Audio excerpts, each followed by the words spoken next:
Hey everybody, welcome to the celebrity Larry-thon.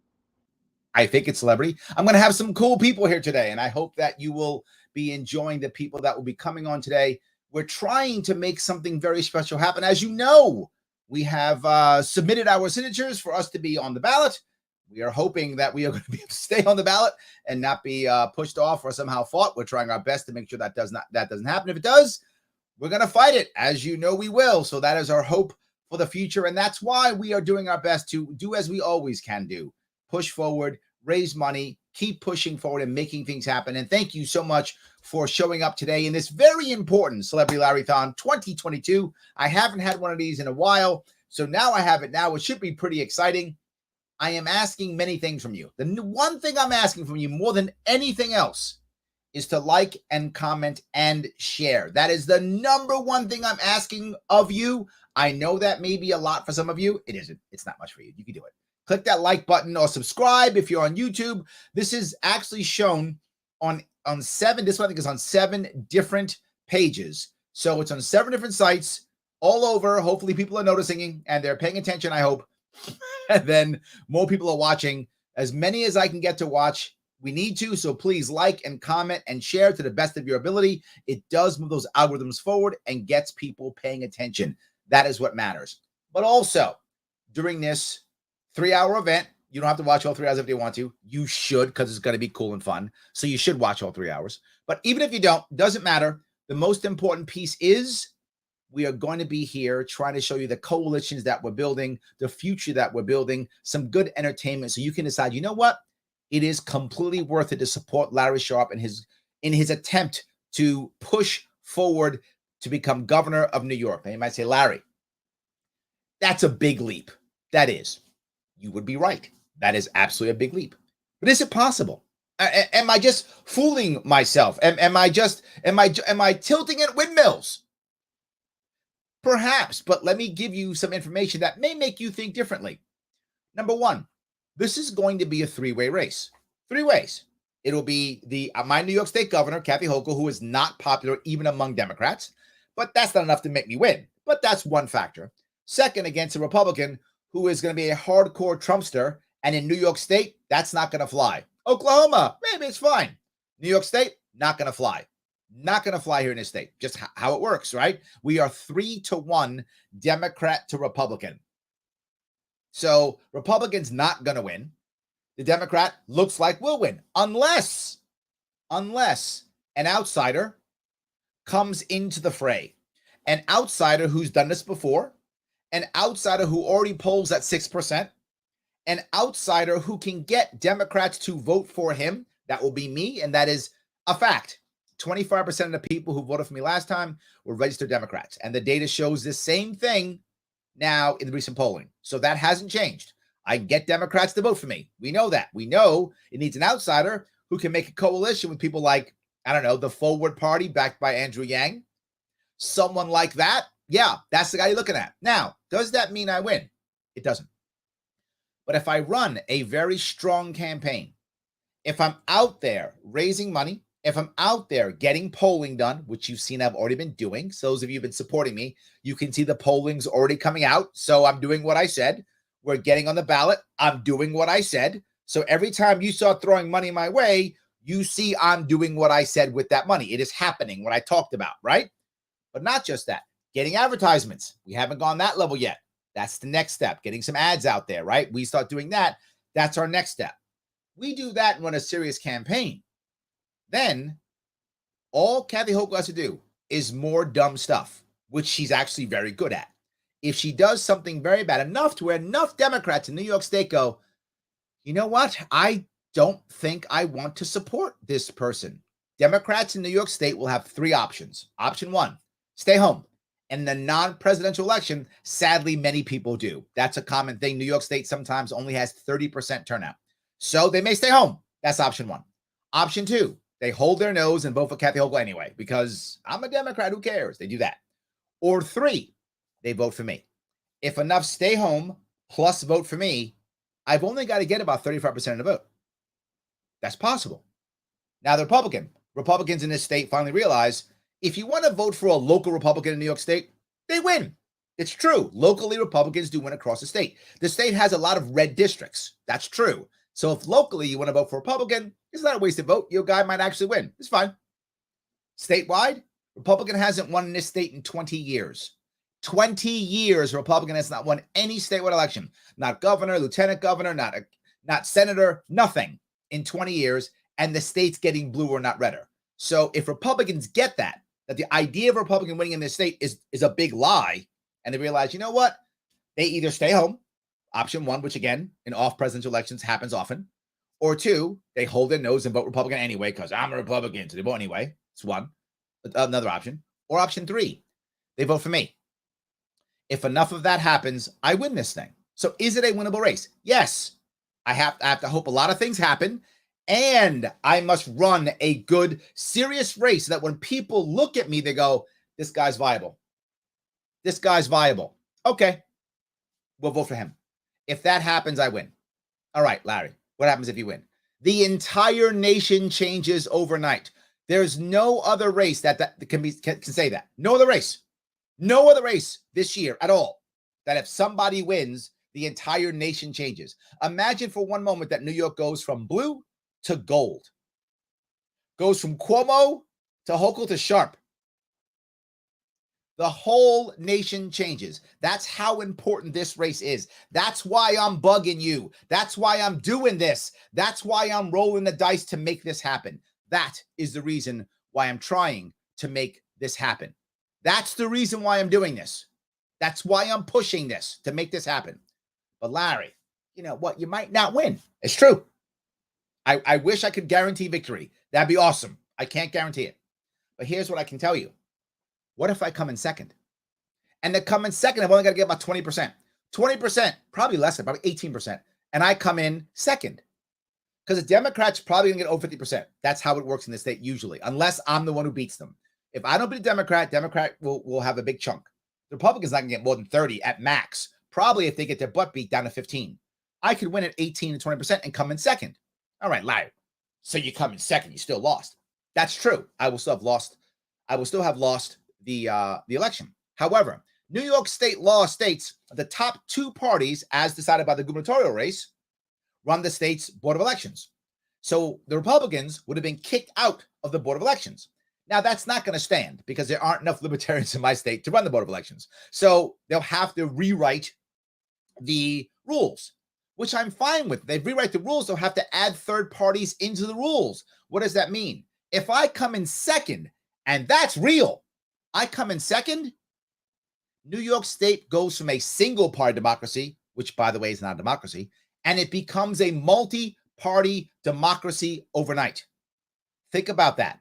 New York State becomes a multi-party democracy overnight, which means we can now create a coalition against the establishment. Because the reality of this is the average Democrat, the average Republican isn't our enemy. The establishment is. That's the truth. The average Republican, the average Democrat running around New York State just thinks that their ways are a better way to get what they want. They just believe it to be true. They're wrong, but it's fine. They believe that. If we can show them a way of getting rid of the establishment and making real change, now the state changes. And you may say, Larry, why do I care about your stupid race in New York? I don't live in New York. I don't care. Do you see what's happening in New York now? Do you see all the laws and rules and regulations being passed in New York now? Who's going to copy them? Yeah, the federal government and your state.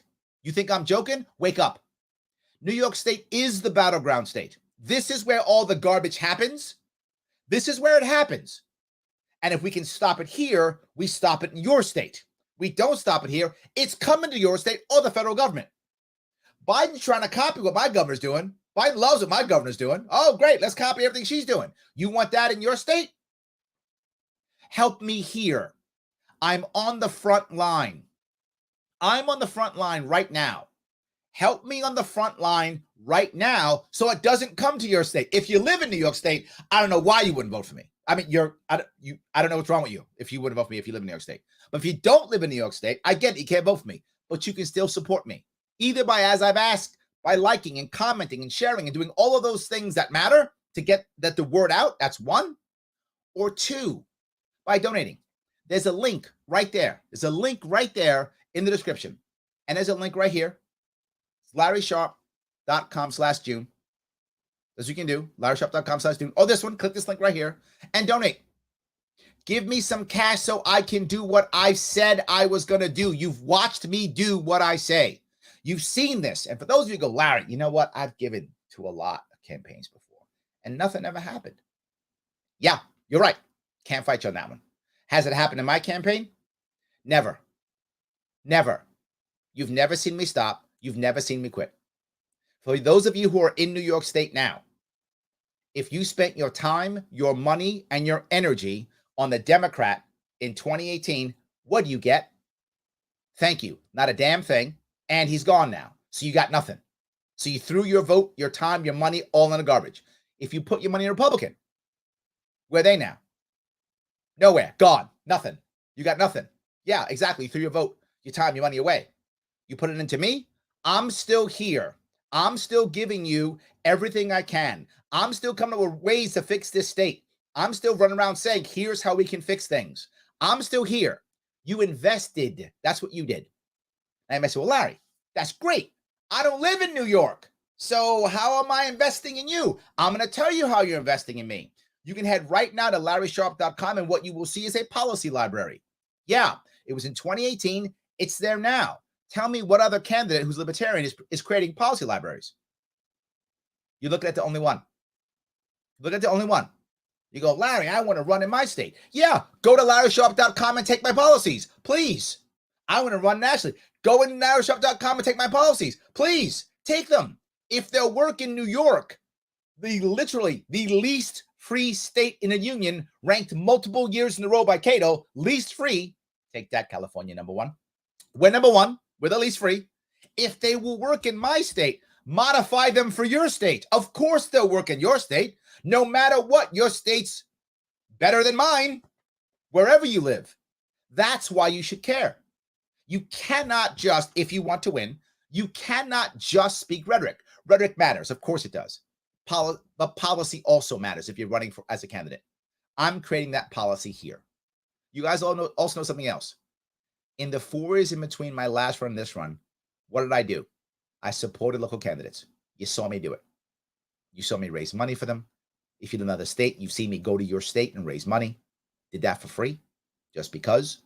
I've raised over $1 million, if I include myself, $500,000 also for others in the last 6 years. I've raised over $1 million for libertarian candidates, libertarian parties, local parties across this country in the last 6 years. So yeah, if you're in the liberty movement, investing in this campaign is an investment, regardless of win, lose, or draw. Michael, Larry, I get all this stuff you're talking about, but you know what? The reality of it is, I think you're going to come in third. That's what I think. Okay, maybe you're right. I think you're wrong, but maybe you're right. And I come in third. Okay, as long as I come in a close third. A close third is all that matters. I come in a close third. You know what's going to happen? People are going to listen to me because, oh my God, how'd he make so much impact in New York State? We thought no one could make impact in New York State. No, Larry Sharp could and did. And when that happens, then people begin to hear what I'm saying. What does that mean? That means the stuff I talk about will resonate in your state when you're running or your friends running or some libertarians running. What I'm doing here is allowing for others to be more viable, to raise more money, to be able to speak better and to function better in the arena that is mainstream politics. And I'm going to be very forward on this. There is no one who's run as a libertarian with an L on their name that is more tested than I am in the media. That person does not exist. I am the most tested person who's run as an L, libertarian, in the media today. No one else who's out there running around doing it. No one else with me. I'm the most tested. Not even close. Not even close. In the debate stage, with actual politicians who are fighting back and forth, trying to cut your heart out, with it in front of other media personnel who are trying to smack you, reporters who are trying to put you down. You've watched. You've seen me on podcasts. No one's more tested. Nobody is. So who better to assist others in this realm? This is an investment. I'm asking you to make that investment. Even if I come in third, it's still valuable no matter what. If you can give, give. If you can't, no worries. Like, comment, share, it doesn't matter. Some haven't said yet. I'm hoping to get 100 people to give $100. That'd be awesome if you can. That'd be great. I'm sorry, 50 people, not 100. 50 people. 50 people give $100, and 5 people give $1,000 if I can this evening. Why? If I can get to 10 grand, I get another donor who will be very nice and match that number, and we'll get 20 grand. 20 grand is going to help tremendously in the next step, which is more polling and more ads. You guys may not realize how important polling is. And it can't be polling that I just do on my own, which is nice. I can do that. That's actually inexpensive. I can get a marketing company to do polling. Some of you know that. You can get a marketing company to do polling, probably 6, 7 grand, depending upon where you go in that area. Maybe a little bit less, a little bit more, depending upon how reputable the firm is. The problem is the media only covers the heavy hitters. So it's good for me to do polling so that I know where I stand. That's nice. But that doesn't get covered by the media. But when the big boys do polling, Zogby, Sienna, Gallup, when they do polling, then the media covers them. So I get media coverage by doing polling. And in almost every instance, the coverage I get is somehow skewed negatively, except for 2 things. There's only 2 ways in which I actually have an advantage. If I poll more than 5%, it's magic. They're like, oh my God, this guy's a third party. Look, he's polling more than 5%. It's magical. They don't laugh at me. They get scared. They're excited. Oh my God. Now, if I was Democrat or Republican polling 5%, they laugh at me. What a chump. Oh my God. But me, Libertarian, polling at 6%, the world's ending. Oh my God. So any polling I do that gets me moving up at all is a huge story for them. That's why polling is a big deal. The second way is I don't have to raise millions of dollars. I would love to raise $1 million. If any of you happen to have $1 million lying around, please donate as soon as you possibly can. That'd be awesome.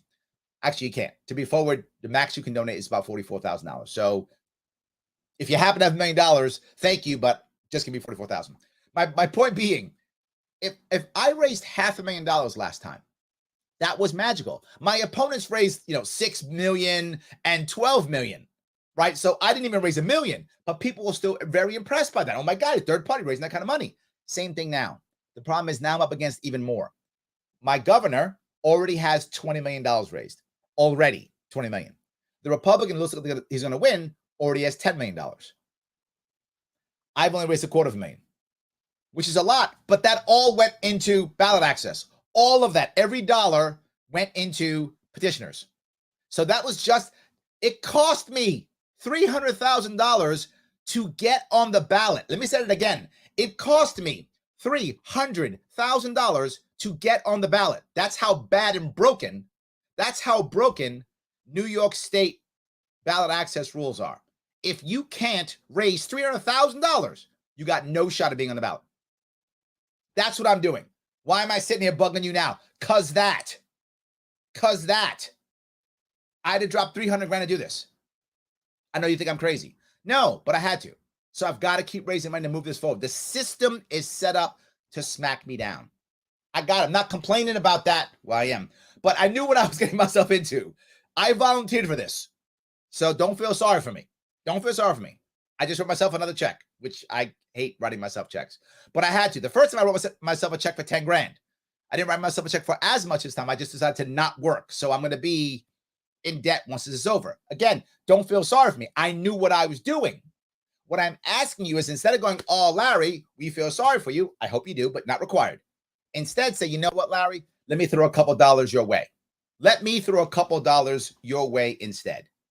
Every buck you can do is great. I'm trying to get 50 people to give $100. If you can do it, it's awesome. If you can't, no worries. Liking, commenting, and sharing is just as important. This system is set up to hammer me. I know that. I need your help. I need you to keep rocking and rolling to the best of your ability. 100%. If you're doing that, we are rocking and rolling. That's what we're trying to achieve. Let me grab a couple of comments real fast if I could. I know some of you are I know some of you are giving me comments. I appreciate it. Stefan says, do I get a deal on a car to this? No, that's Toyota-thon, which is close to Larry-thon. It is. What you get with Larry-thon is if things go well, you get a freer country. Way better than a car. Like way better than a car. So I appreciate that, but a freer country is a whole lot better, is all I'm saying. So yeah, that's where I am on that one. So yes. All right. Let me go down if I could. Shelly says, good evening. Thank you. That's a good comment, guys. That is a good comment. Nikki says, hello, fellow Larry-tarians. Guys, thank you so much for the Larry-tarian piece. I appreciate that. I'm trying very hard to make sure that people are getting behind me in this. It does matter tremendously. Yes. Let me see if I can keep going down here if I could. Jerry says, much love from Texas. See, Texans love me too. Texans love me too. It isn't just New Yorkers. It's also Texans. Absolutely. Dave, I hope I'm on the right channel. You are. I appreciate that. Thank you so much. Alfred says, hi, Larry. I hope you're running for governor of New York again. Yes. And let me be very clear. This guy's got a Buffalo Bills sticker right there, right? Okay, I love that. That's awesome. He wasn't sure I'm running for New York, for governor of New York. Why wasn't he? Because I am horribly shadow banned, which is why I bug you to like, comment, and share all the time to get around that horrible shadow banning. So thank you so much. I appreciate 100%. I really do. So yes. John says, how hard did the establishment fight in 2018 in regards to pushing up the ballot? They did, but luckily we were just so good it didn't matter. The advantage we have is, you know, we spend time. Most people don't know is when it comes to petitions, you have to, if you want to spend time kind of cleaning them, making sure everything is right, getting people to make sure they have a witness statement, making sure everything's written out effectively. You have to literally go to the person who's doing it and say, hey, you got to write this, you got to write that, you got to write this, you got to write that. You got to make sure everything's correct, or they will literally send people through and look at every single one and go, nope, that's wrong, that's wrong. And the courts are against you. For example, I'm not making this up. If you put Brooklyn instead of Kings County, they will say that's an illegitimate signature. How stupid is that? Does anyone not know what Brooklyn is? But a judge will go, yep, that is not an accurate signature. They will throw you off for something as simple as that. Many people don't know that Brooklyn is not actually called Brooklyn. Officially, it's called Kings County. Manhattan is not called Manhattan. It's called New York County. And Staten Island is not called Staten Island. It's called Richmond County. There are people in Staten Island who don't know that. Yeah, we have to go through this stuff. It is horribly. So yes, they do fight sometimes like there's no tomorrow. It is very difficult. So I know some of you are saying, Larry, I like you, but I didn't come here for you. I came here because a bunch of cool people were going to come on. Not like you. Yes, you're right. There are some cool people, and I'm going to bring them on. In fact, I got a guy. I'm using my magic powers. I'm going to bring him in. He is a guy who is very funny. Well, sometimes funny. But no, he's funny. I've known him for many years. He's been an MC. He's been a comedian. He's great at what he does. And he has a way, what I'm going to give him credit for. Not much, but a little bit of credit for. He's actually able to make serious issues very funny and amusing that you actually want to watch and hear what he has to say. That is the man himself, Lou Perez. Larry, thank you for having me, man. You always give the warmest or most lukewarmest introductions. It's more accurate. There's always a backhand. There's always a backhand with Larry. It's true. It's true. Yes. But I got to tell you something. Yeah. I am very impressed with your new book coming out. Hold on. That joke isn't funny anymore. Did I get it right? Yeah, you got it right. Yes, that joke isn't funny. It's coming up. What? It's pre-order now, right? Yeah, you could pre-order it now. Hold on. Let me see if I can find it real fast. It is on Amazon. It is. So if you guys want to see it, hold on. I will be good and I will show you. That is it right there. There we go. That joke isn't funny anymore. Right there. Yeah. On the death and rebirth of comedy. That's right. Now, I picked up something right away because of my age. Because of my age, and some of you may not know this. If you look at that picture right there, the picture he put there, it says he has a helmet on. It says "Comedy is Murder."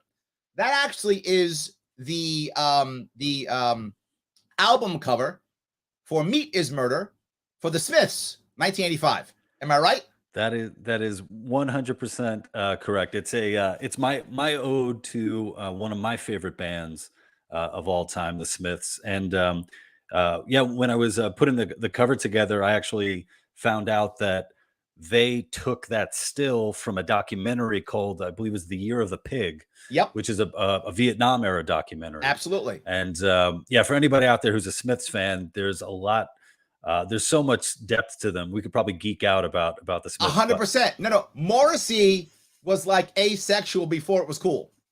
I don't know if asexuality is cool. Before it was the thing. How about that? Yeah. I don't know if it's cool either. He has a magnetism about him. Yes. If you watch like old old concerts and stuff, he'll be up there singing, and he does like this. He has this way of singing where sometimes it sounds like he's gargling, like he does that. Yes, and then yes. And then you have all these like young kids, like twinks, sort of. Yes. When I say kids, I mean like teenagers and stuff like yes.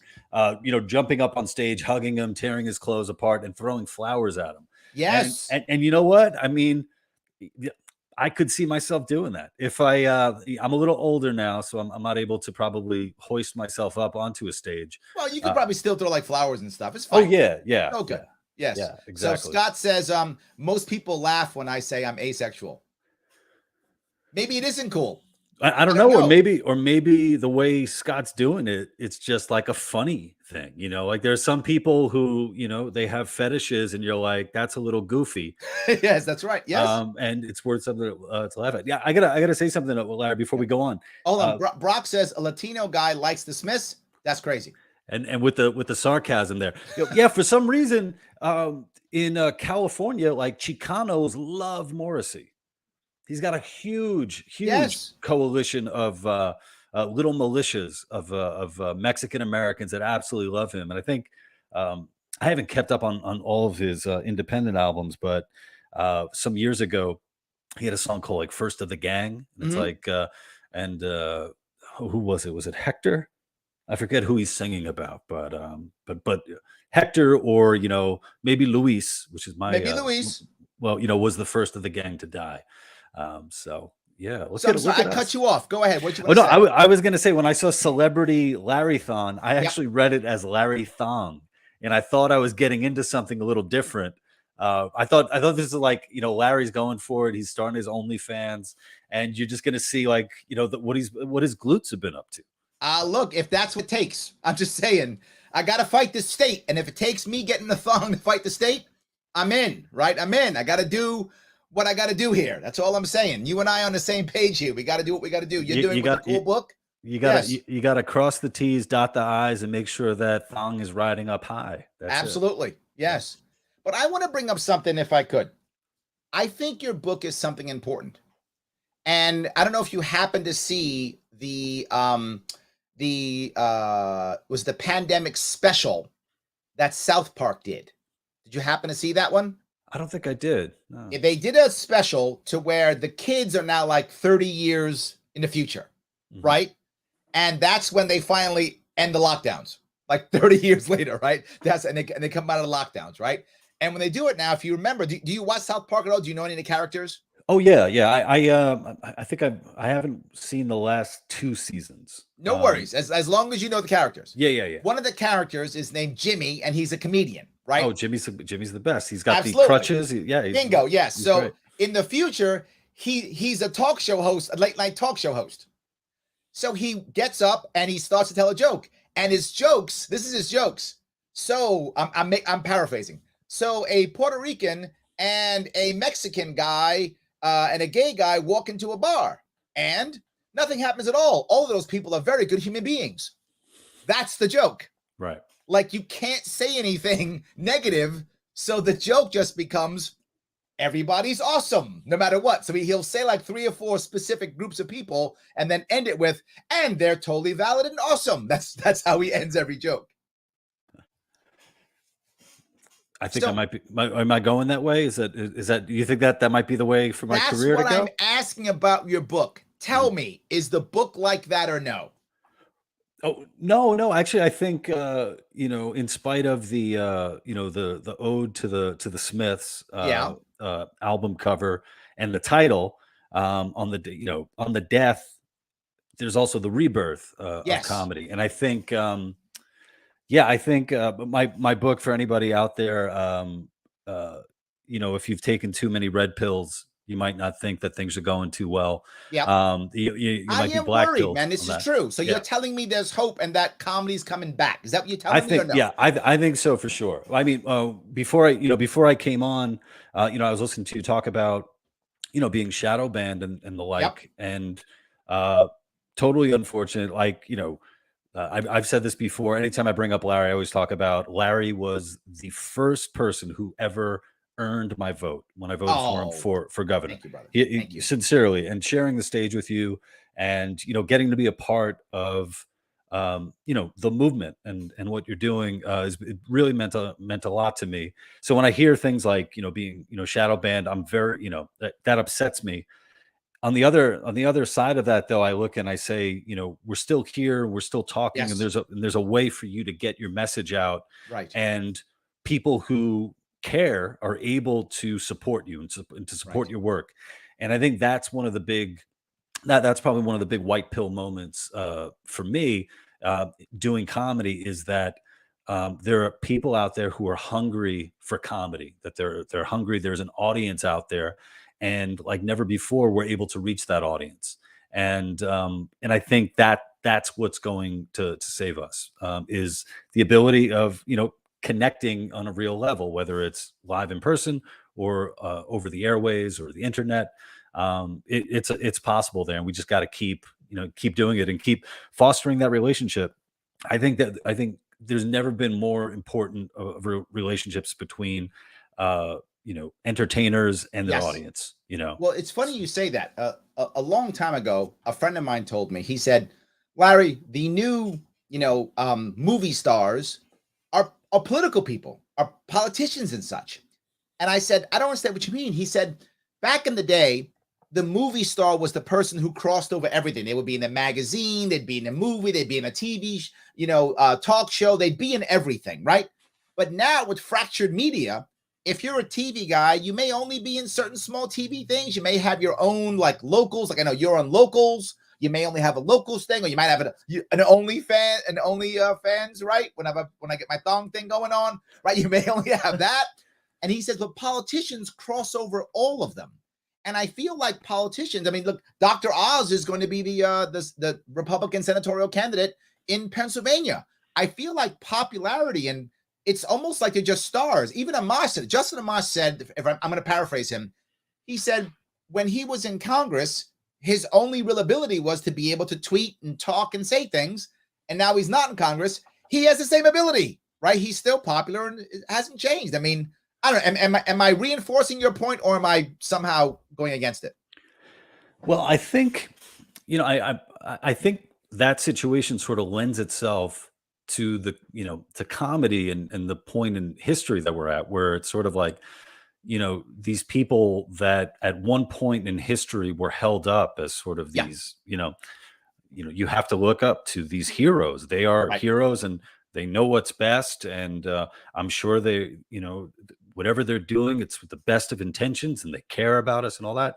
And, the celebrity nature of it, and, and oftentimes the grift of it, just really shows who they are. And it's like, well, these people are no more worthy of respect, and perhaps are even, worthy of disrespect than your fellow citizens. And I think that's a good thing. It's sort of, in my book, I talk about, the whole idea of punching up versus punching down. And, and I'm of the mind that, there is no hard rule about you must punch up, or, for many reasons. But, if we are playing, along that, going along with that formula, I mean, there is no more, higher that you can punch than the president of the United States, or your governor, or, the people on late night telling you, what to think, and whether or not you're a good person for thinking what you think.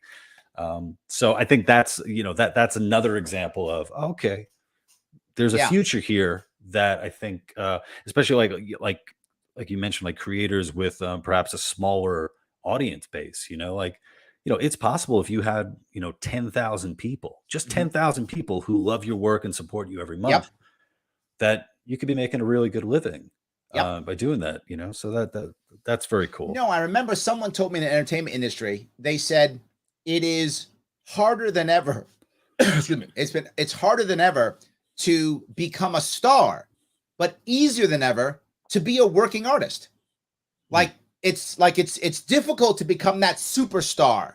And this person told me harder than ever to become the super duper star.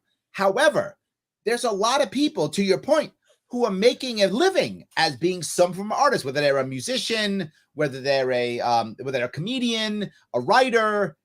They're making a living as an artist because they have those 10,000 people who are prepared to give them money every year, every month, or buy their book or whatever, subscribe to their Substack or whatever is the issue. I think you're totally right. And this is the thing that people aren't getting. What is bothering me, and this is a little bit off topic, but I think you brought up something that's important. The systems that we have in place now are systems from an industrial age. The industrial age is over. We're now in an age where people are doing many different things in many different ways. So now we're much more worried about value that we give to our audience or to our customer. And we look often even as customers as our bosses, our customers as our actual customers, sometimes our coworkers. It's the idea of how do we service a customer? And when I say customer, I don't necessarily mean just someone who gives money to me, but it could be anybody, right? And I think this is a more important piece, and it's the future. But the people who don't see that, sadly, are mostly government employees who are still often stuck in my hour for labor is what matters versus what value am I bringing to whomever is watching or accepting whatever I'm giving. Yeah. And we definitely saw that, during, I don't know which words to use so that you don't get this, removed from whatever platforms you're streaming on. But during the lockdowns where you had people determining what was essential work versus non-essential work. Yep. Right. And you're talking about livelihoods here that were, decided by, by some bureaucrat.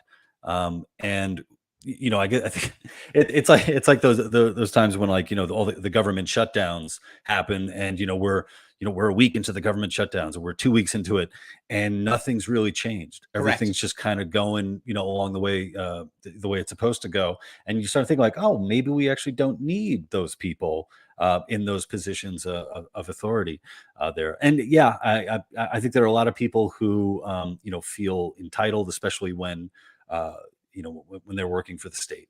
Yes, for sure. And thinking that, everything must be done in order to preserve their position. Well, that's what bothered me. There are two parts that bother me here. I'm sorry, we're not telling jokes. Is it okay, Lou? No, I haven't seen you in a while. So okay, good. All right. Stop telling jokes. I don't want to make people mad. Lou's going to tell some jokes. If you want to tell some jokes, you can. But what you brought up is important because what the government decided who was essential and who wasn't. And what's funny is the vast majority of essential workers were government workers. Mm-hmm. And that bothers me. I'm not against government workers. Any job that pays your bills is an essential job. I don't care if it's a government job, private job, you work for yourself, doesn't matter. If that job pays your bills, that's essential. So the point is they decided that essential was government. And I'll go one step further. When the money was coming in from the federal government, when Uncle Joe was writing checks and Trump was writing checks, all the checks that were coming out, the checks didn't go directly to the people. They said we have to write a check so we can fund the police department and fund the fire department. People thought, oh, that makes sense. No, that's dumb. Give the money to the people, then they'll pay taxes, which funds the police department and the fire department. We just gave money directly to the cops and to the firemen, not to the people who would have spent the money, kept going, and then funded the police department and the fire department. It made no sense to me at all. Yeah, when you do those numbers and you're like, wait, how many? There's 300 plus million people, and how much was that bailout and all that? It's like, well, why don't you? Yeah, just, I mean, if you're gonna do it, cut a check. Okay, here you go. Here's your check in the mail, and then be done with look, clearly I'm not for bailouts. Clearly right, I'm not. Right. But if you're gonna bail people out, just write people a check. Don't decide against my crony, your crony, this guy, that guy. No. If you're going to say, hey, we're writing a check, we're bailing people out. Fine. I get it. Just say how much money you're doing it. Divide it by X number of adult Americans. There's your check.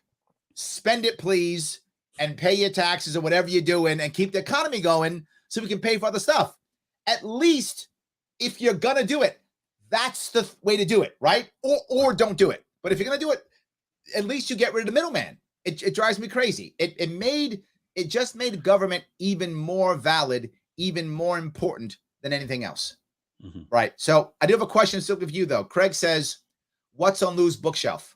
Oh, do you want me to read all of them? No, not all of them. Just the interesting ones. Just the interesting ones. Yes. Let's see. So this is like my years of literacy. Okay. So these are all the books that I've read. There are other. Let's see. There are books over here that I haven't. Oh no! Why did I do that? I don't know why I did that. My thing just. See, I know why you did that, because now you're gonna fake some books in there. Yeah, so I got all really Shakespeare. Yes, exactly. You're gonna pull out all the Winnie the Pooh books, and let me see what I can do. You're gonna pull all the Winnie the Pooh books out and put in Shakespeare and Edgar Allan Poe. That's what you're doing. I know. I got you. There we go. Let's see. This is well. Look, I already messed this up. So my apologies. I know we only have a few more minutes, but no worries. Let's see. I got some Hemingway up there. Totally lying. I have a book. Where is it? The Appeal of Fascism. That's actually up there, which I'm sure a lot of people will read into that. And then also a novel. What's it? A Long Journey into Night by Céline, who is actually a French fascist. So look at that. It's not looking good for you right now, Luke. It is not looking good for me. It's not looking good for you. No. I'm like, oh man, where's my Henry Hazlitt? Yeah, where's the Bastiat? I don't. Yeah, I got The Law somewhere over here. Okay. Oh, and then let's see. I have Anarchy in the Law over somewhere else. Man, I can't believe that my camera went out. This is insane. Wait, there we go. You're back. We're back again. Yes. Okay. We're back. So now you got to stop lying. That's right. I got to stop lying. Exactly. Yes. I recommend. I'm a big fan of. Let's see. This guy, T.C. Boyle. He's a novelist, fiction writer, incredible short story writer. I would highly recommend people dip into that. I haven't been reading as much as I would like to have been reading. Partly because I spent a lot of time writing a book.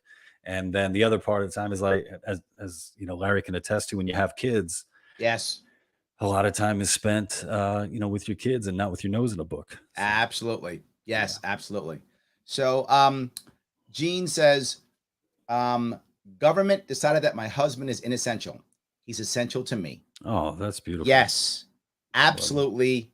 Yes. And I love the nails too, Gene. I don't know who did your nails, but in your picture, you got nice. You got the nice ANCAP there. There we go. She's not playing. Yellow and black. That's awesome. Yep. See, we got hardcore people here. You thought we were playing around, Lou. We're not. We're serious. Yeah. And Larry, there's something too.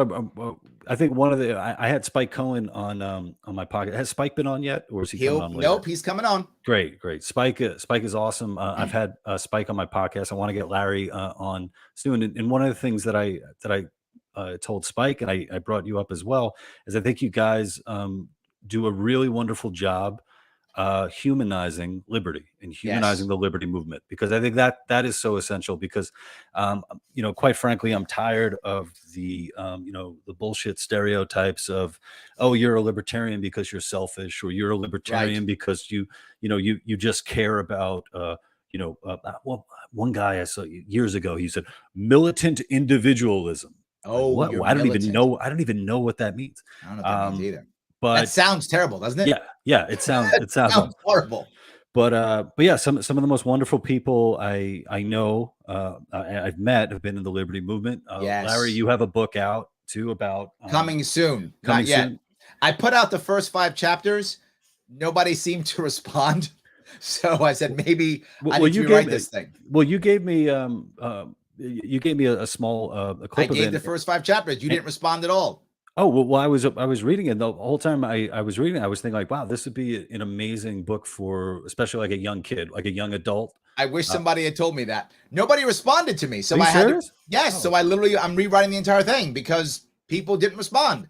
I gave out the first 4 chapters up to about 200 people, and I got virtually no responses whatsoever. Like no one said it was good, bad, nothing. And I said, okay, I'm not moving people. And if I'm not moving people, then I better rewrite this thing because I wanted to move people. I didn't want to do something Well, I should. Well, then I should have. I should have gotten in touch with you a lot sooner, because when I read it, for one, I was like, your life story is incredible, and also where you open this. Not to give anything away, but there was a point in Larry's life when things were looking so down. Yep. That he went out onto the ledge of his office building and was ready to destroy himself. And I opened the book. Yeah, it's a very powerful know that I had contemplated suicide. It's a very powerful opening.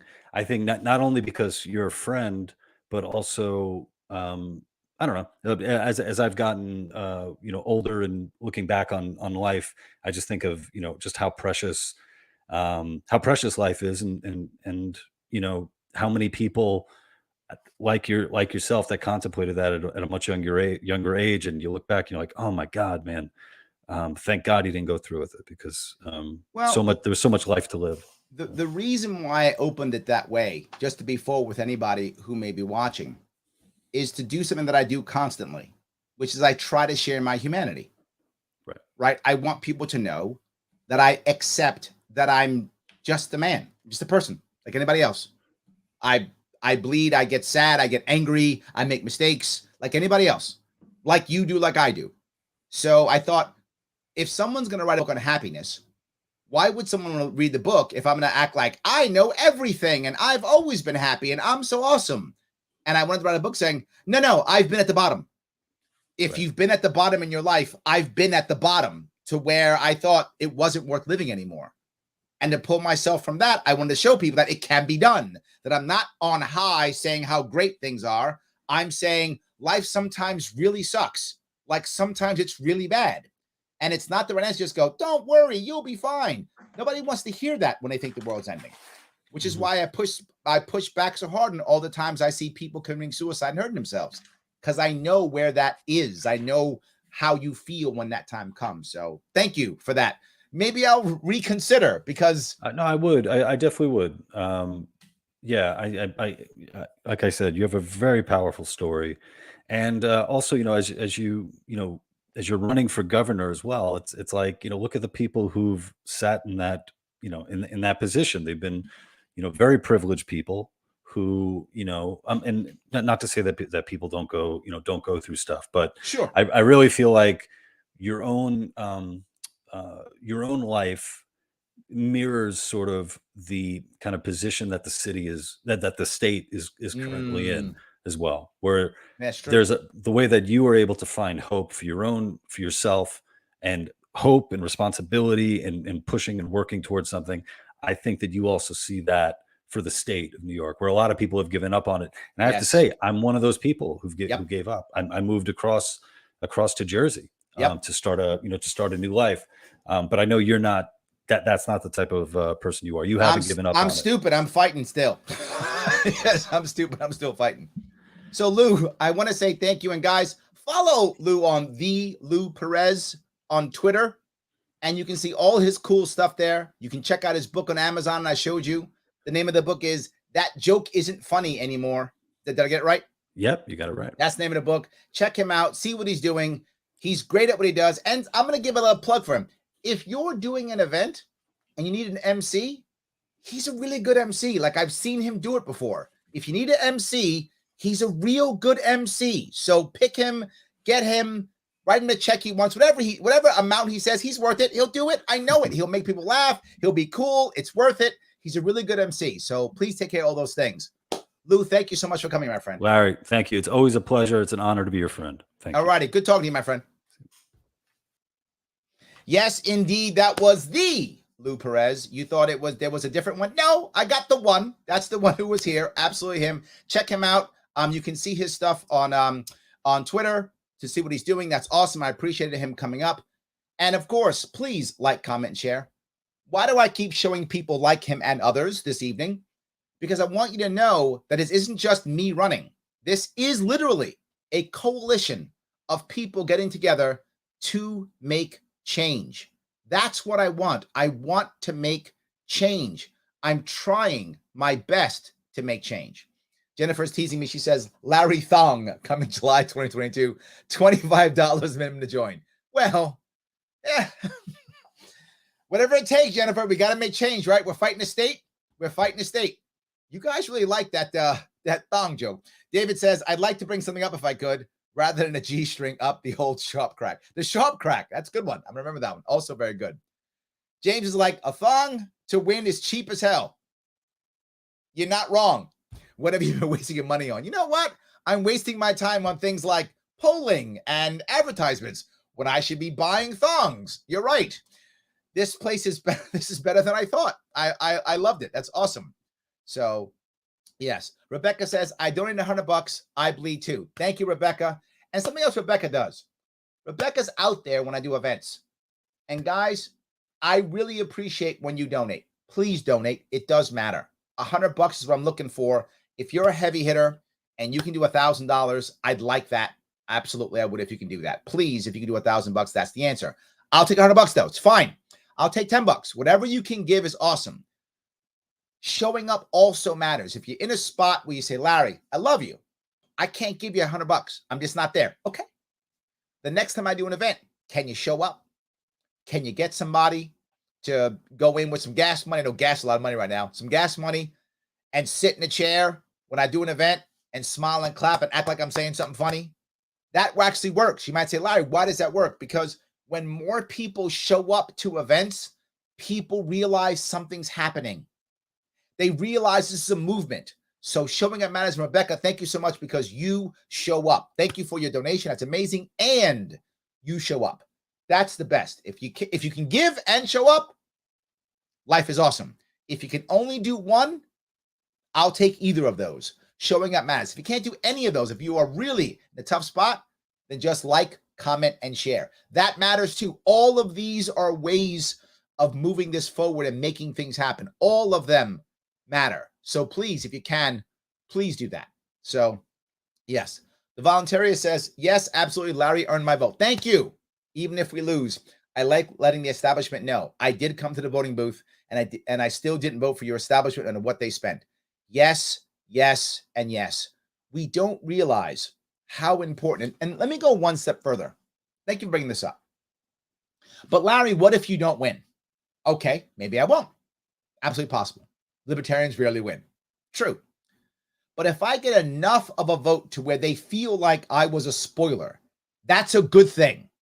If they think I'm a spoiler, right to your point, voluntarist, that means that they realize they must do stuff that libertarians and people who are liberty-minded care about. I don't know about your state. I know my state. Let me tell you, in my state, Democrats are supposed to be about civil liberties. They're not, but they are supposed to be about it. That's what they say. They're not, but that's what they say. Well, if they realize that libertarians care about civil liberties, some of them will have to care about civil liberties or they'll lose the election. They don't care about you, but they care about the election.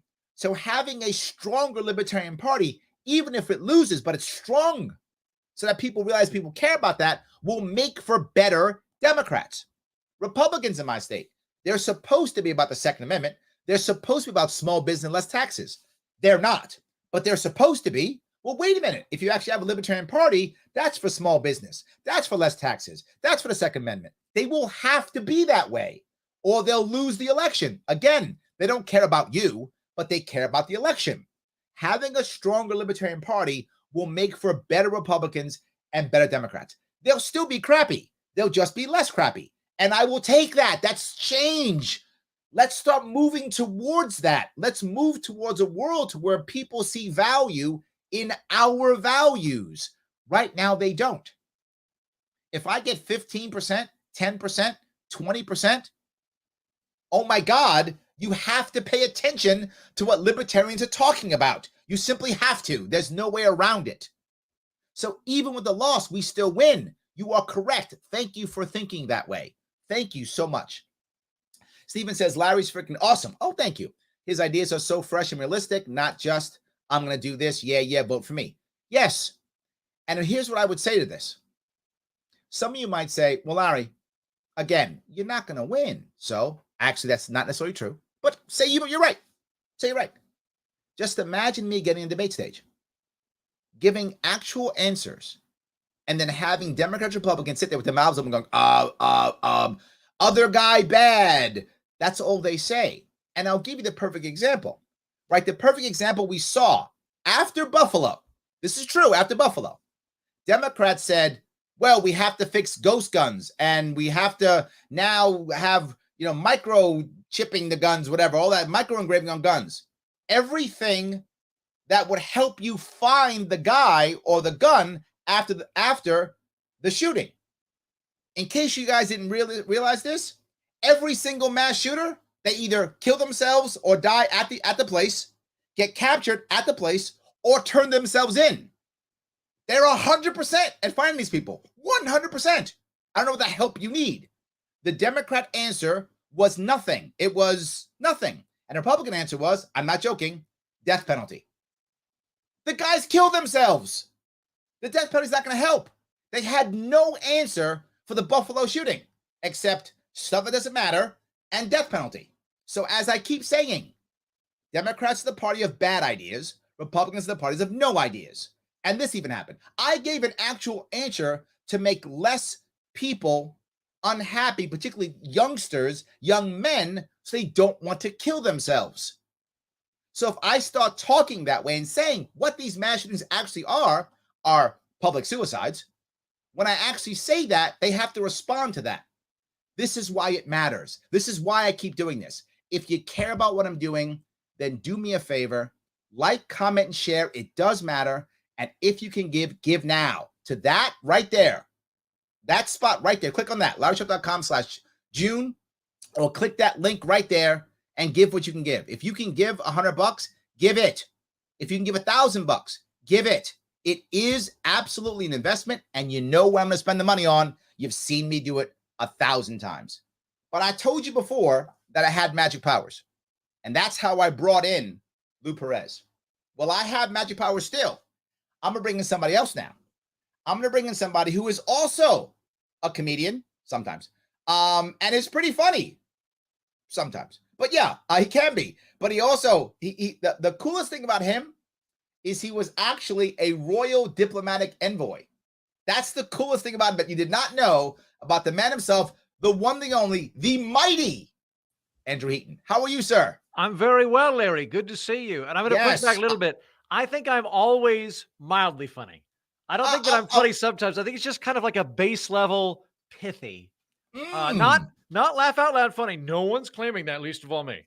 No one's claiming I'm hilarious. Just mildly background funny at all times. I am going to say something I probably shouldn't say publicly, but my wife would disagree. My wife loves your stuff. Thank you. She loves your stuff. She's like, that guy's great. He's got to do more top hat monocle stuff. She loves that stuff. She loves it. When I said you were going to be on, I said, I'm going to watch. So she's probably watching now. Well, tell her I'm sorry I'm not wearing a monocle and top hat and all of that. It's about 100 degrees in Austin, Texas right now. So the fact that I'm wearing any clothes at all is a testament to my formality. I like that. Look, if you want to strip, I'm okay. This is the internet. I don't mind. That's true. Thank you. You do you. And as soon as I do an OnlyFans account, I will call you. We'll make it a joint fundraiser. This is the funny thing. The last person talking was also discussing that. He said he thought it was a Larry-thon, not a Larry-thon, and that I should have an OnlyFans account. So this OnlyFans thing keeps coming up. I think or just sell the merch. A Larry-thon sounds like a great investment. The merch, yes, I like that. I know what I'm doing after the election's over. I know what I'm doing next. It's all good. So I do want to bring up a couple things here, if I could. Okay. Your podcast, the political orphanage, is that right? Uh-huh. Yes. You were just talking recently about ballot suppression. Yes. In fact, with you. And I am going through ballot suppression. Yes. Yeah, this is I don't know how much of the tirade has already been covered, but if not, allow me to do it. And if so, allow me to double down on this. Go ahead. People are rightly angered when they learn about gerrymandering. They are rightly angered when they find out about voter suppression. These are two things that have happened throughout American history. Both parties have engaged in it. Right now, Republicans seem to have the upper hand with gerrymandering, but I think it's really just because they've got better computers. Both parties seem to engage in it. Neither of the parties ever talk about ballot suppression. That is something that they don't bring up. Is they'll fight about these two things, even though they'll do it when they can. but they never bring up ballot suppression. And I'm not sure if the average person that's not part of party leadership of the two big parties is even aware that it's a problem. I agree. And like, because I think that, like, again, if you're looking at gerrymandering, you're right to get angry. That's politicians choosing their constituents rather than the other way around. Absolutely. But what we're having right now is we've got a rigged game where there are two parties that have agreed they don't want anybody else participating in it.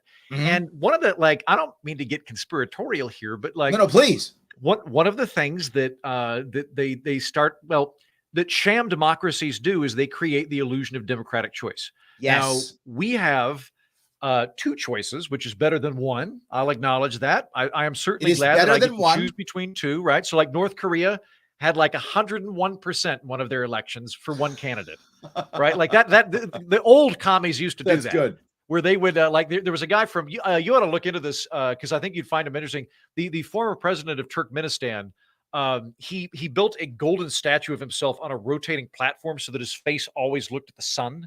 He renamed two of the months after himself and his dad, and he won an election by like 103% or something because people were so enthusiastic that they came in from other countries, right? And it's only one candidate. There was nobody else participating. Same thing happened to Stalin. So that's one candidate with no choice isn't real democracy, right?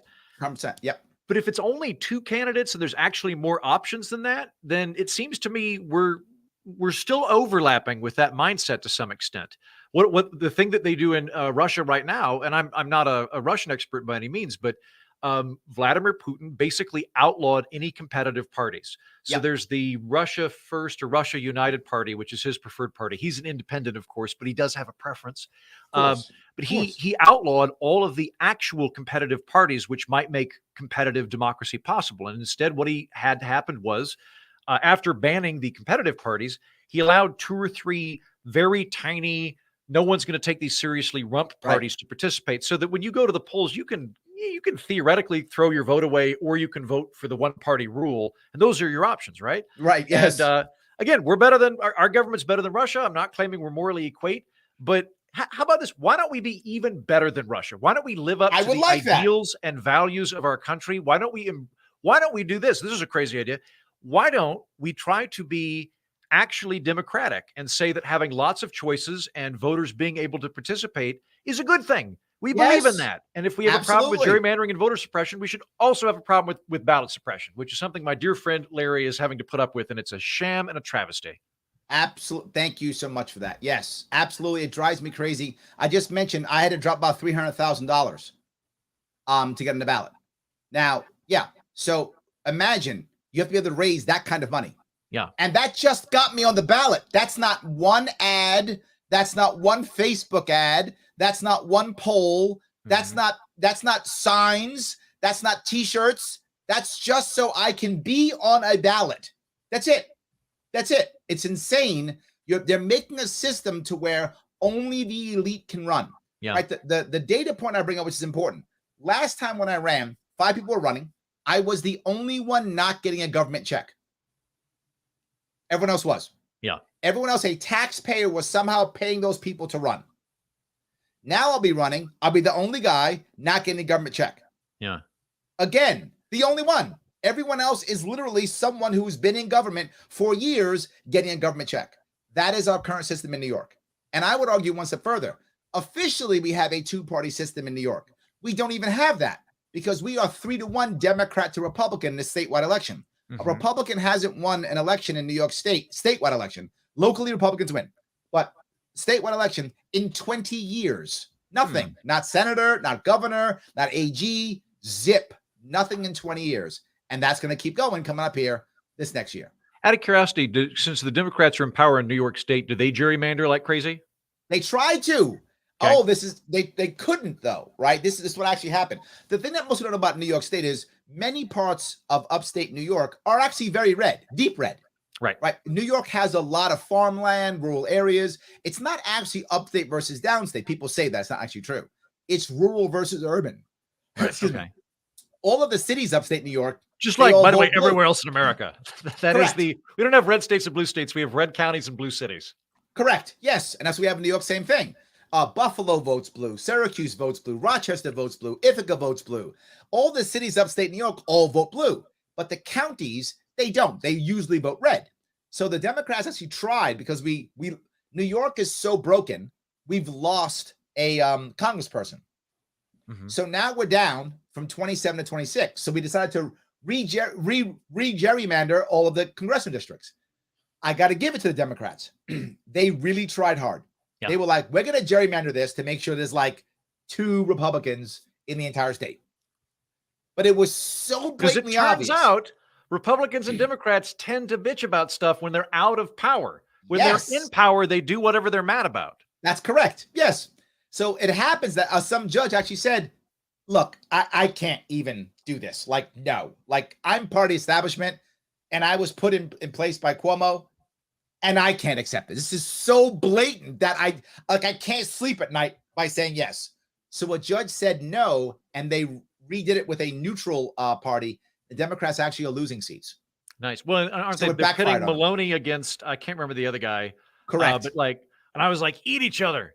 Like I'm looking forward to that, because it's 2 old establishment Democrats with built up machines. They're going to have to fight. That's exactly right. Over that district. Yes. So you are, I'm surprised people know who you are here. You are awesome. People are yelling things like Heaton. Oh, I know her. Hello, Rebecca. There we go. Yes, absolutely. So that's kind of cool. I like that. Wait, hold on. I have an idea when I float by you. Now, this would never, ever happen. Okay. But if theoretically there were a ballot that was going to be passed by the states and Congress in New York, and it was to split New York City, Long Island, and Staten Island into a new state, yep, and leave the rest of New York State as New York State, would you be in favor of that? No, because the problem with that is it still keeps the same concept, which is one city controls the entire state. I want localism, right? I want people to not care what the other people do, right? If you live in Brooklyn, you probably love Brooklyn. People have told me Brooklyn's a blood type, right? And I'm glad you love Brooklyn. Please, Brooklyn's a great place. Let's live in Brooklyn. Awesome, good for you. So you do what you want to do in Brooklyn, and let people in Wyoming County or Allegheny County, which are basically farmland counties, let them do what they want to do. And if the city isn't controlling the country and the country's not controlling the city, then nobody cares.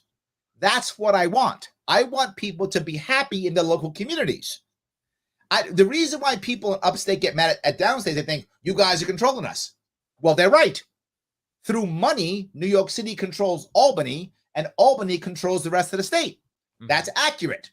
Well, I would like Albany to not control the rest of the state. In which case, then no one else cares. They just go, oh, the city's great. When I want to go into the city and watch a Yankee game, or I want to go to Broadway, or I want to go enjoy something cool, I'll go into the city, enjoy something cool, and I'll go back to where I want to live. That's what our state should be. It's not. So I'm about localism, and it doesn't matter. Because even if what you said works, what happens when New York City controls Suffolk County out in Long Island? Well, they don't want to be controlled by New York City either. So I still got unhappy people. And what happens when the cities in upstate New York begin to outweigh the rest of the counties? Well, then they have the same problem again, don't they? So no, I want to change the entire system. Localism is the answer. If we have more of that, we'll be happier. Localism is not the perfect solution. It's just a better solution. You will still have local tyrants because you'll still have them. That will still happen. But the state's job should be not to protect the state, but to protect the individual from local bullies. You should be able to go to the state and go, hey, local guy is trying to take my land or make me feel bad or get me arrested or frame my kid or whatever local bad guy's trying to do. And then state goes, wait a minute, let me check in. Wait, that's not how that works. You can't do that. That's a bad idea. That kind of happened after segregation was ended in the South. The federal government kind of came in and protected the individual from the state. And then the federal government said, oh, now that we're here, we just want to control everything. That was the problem. The slippery slope is the problem, right? But if the state's job is to defend the individual against the local bully, we're going to have a much better state. A much better state. We don't have that now. Most of our money goes to Albany, then Albany decides where the money goes, and it controls people through money. It is not a good system at all. So that's why I would say no to that answer. I'd rather just change the entire system. Sure. Fair enough. That's my issue. Yeah, it's weird too. One of the other things going on right now is, there's this huge populist upswell we're seeing in both of the two major parties. Trump was exonifying that in the Republican Party. Bernie was. Huh? Bernie was in Democrat. Bernie was in the Democratic Party. I think Yep. AOC is kind of taking that mantle. And it's interesting that the populists that are funneling into these are going, the system's corrupt. We got to flush it out. By going into these two major parties that have been running it Yes. for the last 100 years. That's the way to do it. Yes. And they always have the same conversation where they'll be getting towards election day, and then the party sits down and they're like, listen, you've got some really good points. We're going to take that into consideration. We are. Of course we are. But here's the thing. At the end of the day, it's between us and the bad guys. And like we've got more in common with you than the bad guys do. So like, listen, just this time, next time we'll talk about this. But right now, just this time, you got to pick the lesser of two evils, and that's us, okay? And it's the same game every single election. It happens every single time. And why would you expect there to be a massive outsider change the system if you keep playing into that? Why don't we ask Andrew Yang how he feels about that? Yeah. Why don't we ask Tulsi Gabbard how she feels about that, both on the Democratic side? Why don't we ask Justin Amash how he feels about that? Or even Ron Paul, how he feels about that. Or, not, I don't think there's like a firebrand centrist. I might be the closest thing now that I think about it. There's not really a firebrand centrist, but kind of the two persuasions that I tend to find when I talk to people. Almost everybody I know that's not a lockstep partisan wishes there were a vibrant, viable third party option. Yes. And it tends to either be some form of libertarianism, or it tends to be some kind of like moderate, I think the Republicans and Democrats have gone too far in both directions and they're crazy and I don't want to be a part of them. I think you could make a good case that if they're just right now, if you happen to coax out of nothing a new system where there's the conservative party, the progressive party, and the moderate party, or the middle party, whatever you call that, it would do very well. But it's not going to happen, right? Because they're not going to let it happen. Correct. The system has been rigged to force everybody to pick one of two options. And the primaries that take place in most states between those within the party, and the parties operate as quasi governments. It's a private institution. Like by my lights, doing open primaries would make a lot more sense. Yes, where absolutely. Yes. And if the Democratic Party's like, we selected this guy and voters don't want him, then okay, fine. But have multiple options, have ways to get in there. I mean, it's weird. It really is not possible, I think, at this point within current law to really have like we had in the 1880s, where the Whig Party died out and the Republican Party came out of the embers and was an abolitionist party. I have a hard time seeing that happening right now. Well, the problem is once Ross Perot did his thing, they were like, whoa, change the laws. Yeah, we were okay with this when it was cute and ornamental. We're not okay Correct. with this where he's getting electoral votes. That's messing with the system. Yes. So Ross Perot was the end, right? Once he did that, they were like, okay, let's now set up rules to make sure we can never have a Ross Perot again. Mm-hmm. And they did. They've been very good that way. So yes, you're totally correct. Yeah. So Paula says we should refrain from nudity. A Cuomo may show up and flash. So we don't want Cuomos to come up. Good point. I'll shower in shorts the rest of the week to avoid that fate. Good idea. They're both of the Cuomo brothers are just bumbling around right now, right? I have no idea what they are might they doing be watching. They have nothing to do. They might be here in Austin, Texas, just looking to get naked with me. They might be on your butt. That door, the door might all of a sudden open up behind you, and a Cuomo might pop out. That's a thing. That's true. That could happen. I will say, if somebody said, "Do you want to go to a steam room with the Cuomo brothers?" As long as I knew I could get out, I would be curious just for the sheer novelty of it. But all the same, yeah. I'm not sure I would agree with you on that one. I think I might run, but that's just me. I don't know. Yeah. Christine says she'd wear a Larry-thon. Nice. I think this is working. Yeah. The merch angle's a good angle. It is. Absolutely. So Stitz4 says, Larry Sharp, tell Heaton my dog hates LA as much as he does.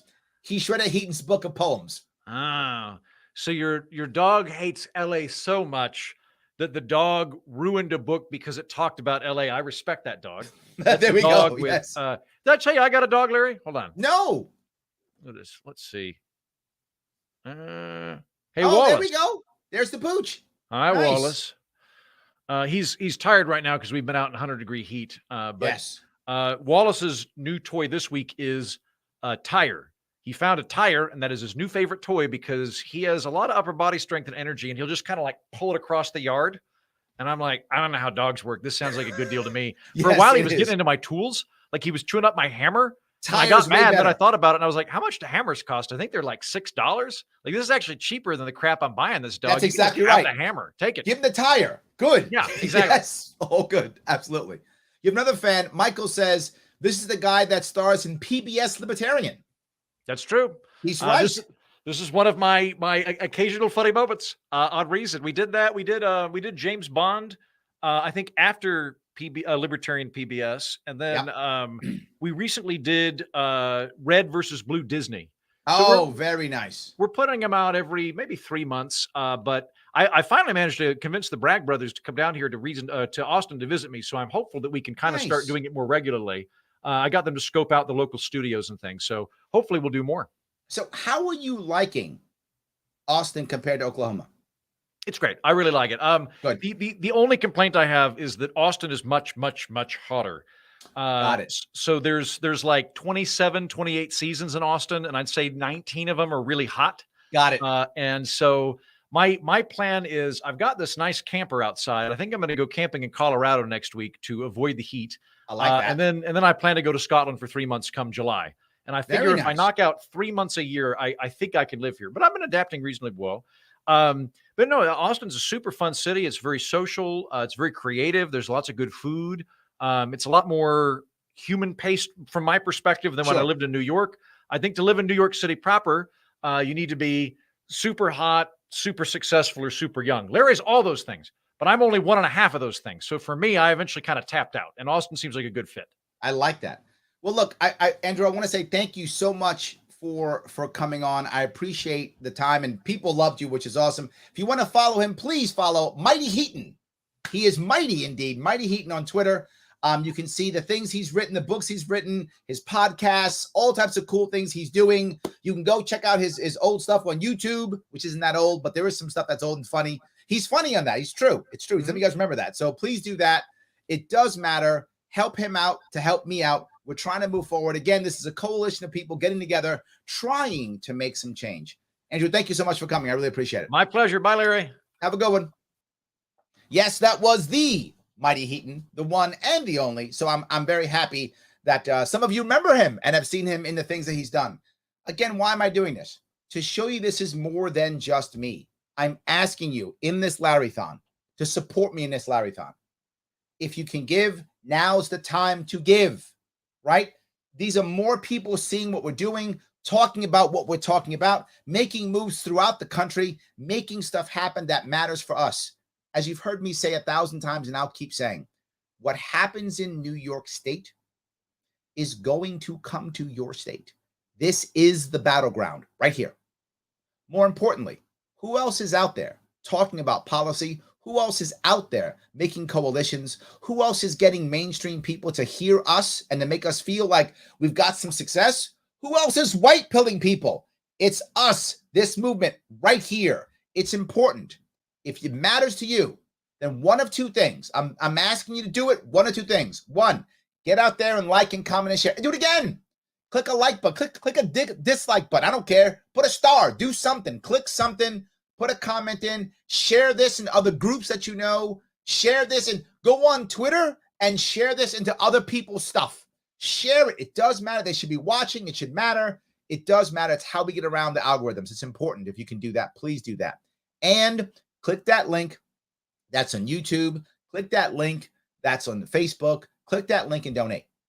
If you can donate $100, please do it. It does matter. If you can donate $1,000, do it. I have donated far more than that to my own campaign. Let you know that. I've done that. So I'm not asking anything of you that I would not do myself, right? So I've already done that. I've already donated more than $1,000 to this campaign already, and more than $10,000 in my last campaign. I have put my money into this. I put my mouth into this. I put everything in. That does sound kind of sexy. Anyway, I put all parts of my body, to include thongs, into this. I'm not working now. I'm doing this. So for you guys who understand this, I live in New York City. I have a wife, 2 kids. My wife does not work. I am not working. You can imagine my bills. I am prepared to go into debt for this. Again, don't feel sorry for me. I knew what I was doing. I volunteered for this. I'm not asking for your pity. You can give it to me if you want to. I'll take it. I'm not asking for it. What I'm asking you to do is realize that I am putting myself into this because I believe it can make real impact. I did it once and punished myself. I'm doing it again and punish myself again. What I'm asking for you is to bleed with me. Don't bleed out. Don't give too much. You're going to put yourself in a spot where you're going to be in trouble. I don't want that. But give. If you can give $100, now is the time. Not later. Now is the time if you can give. $100 right now if you can. Click there, do it. If you can give $1,000, you're saying, Larry, are you crazy? Why would I give you $1,000? Because what you get for $1,000 is a future. That's what you get. I would ask you, who else is doing what I'm doing? If you know, please put in the chat because no one else is. It's me or nobody. It's me or nobody.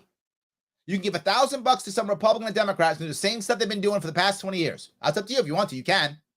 Or some other candidate who's going to be there and go away. I've been here for 5 years straight. I've been doing this for 5 years straight. I've been building bridges and building coalitions for 5 years straight. That takes time, energy, and money. I'm putting my time, my energy, and my money into this. I'm asking you to do the same. Not as much. You didn't volunteer for this. I did. But I'm asking for something.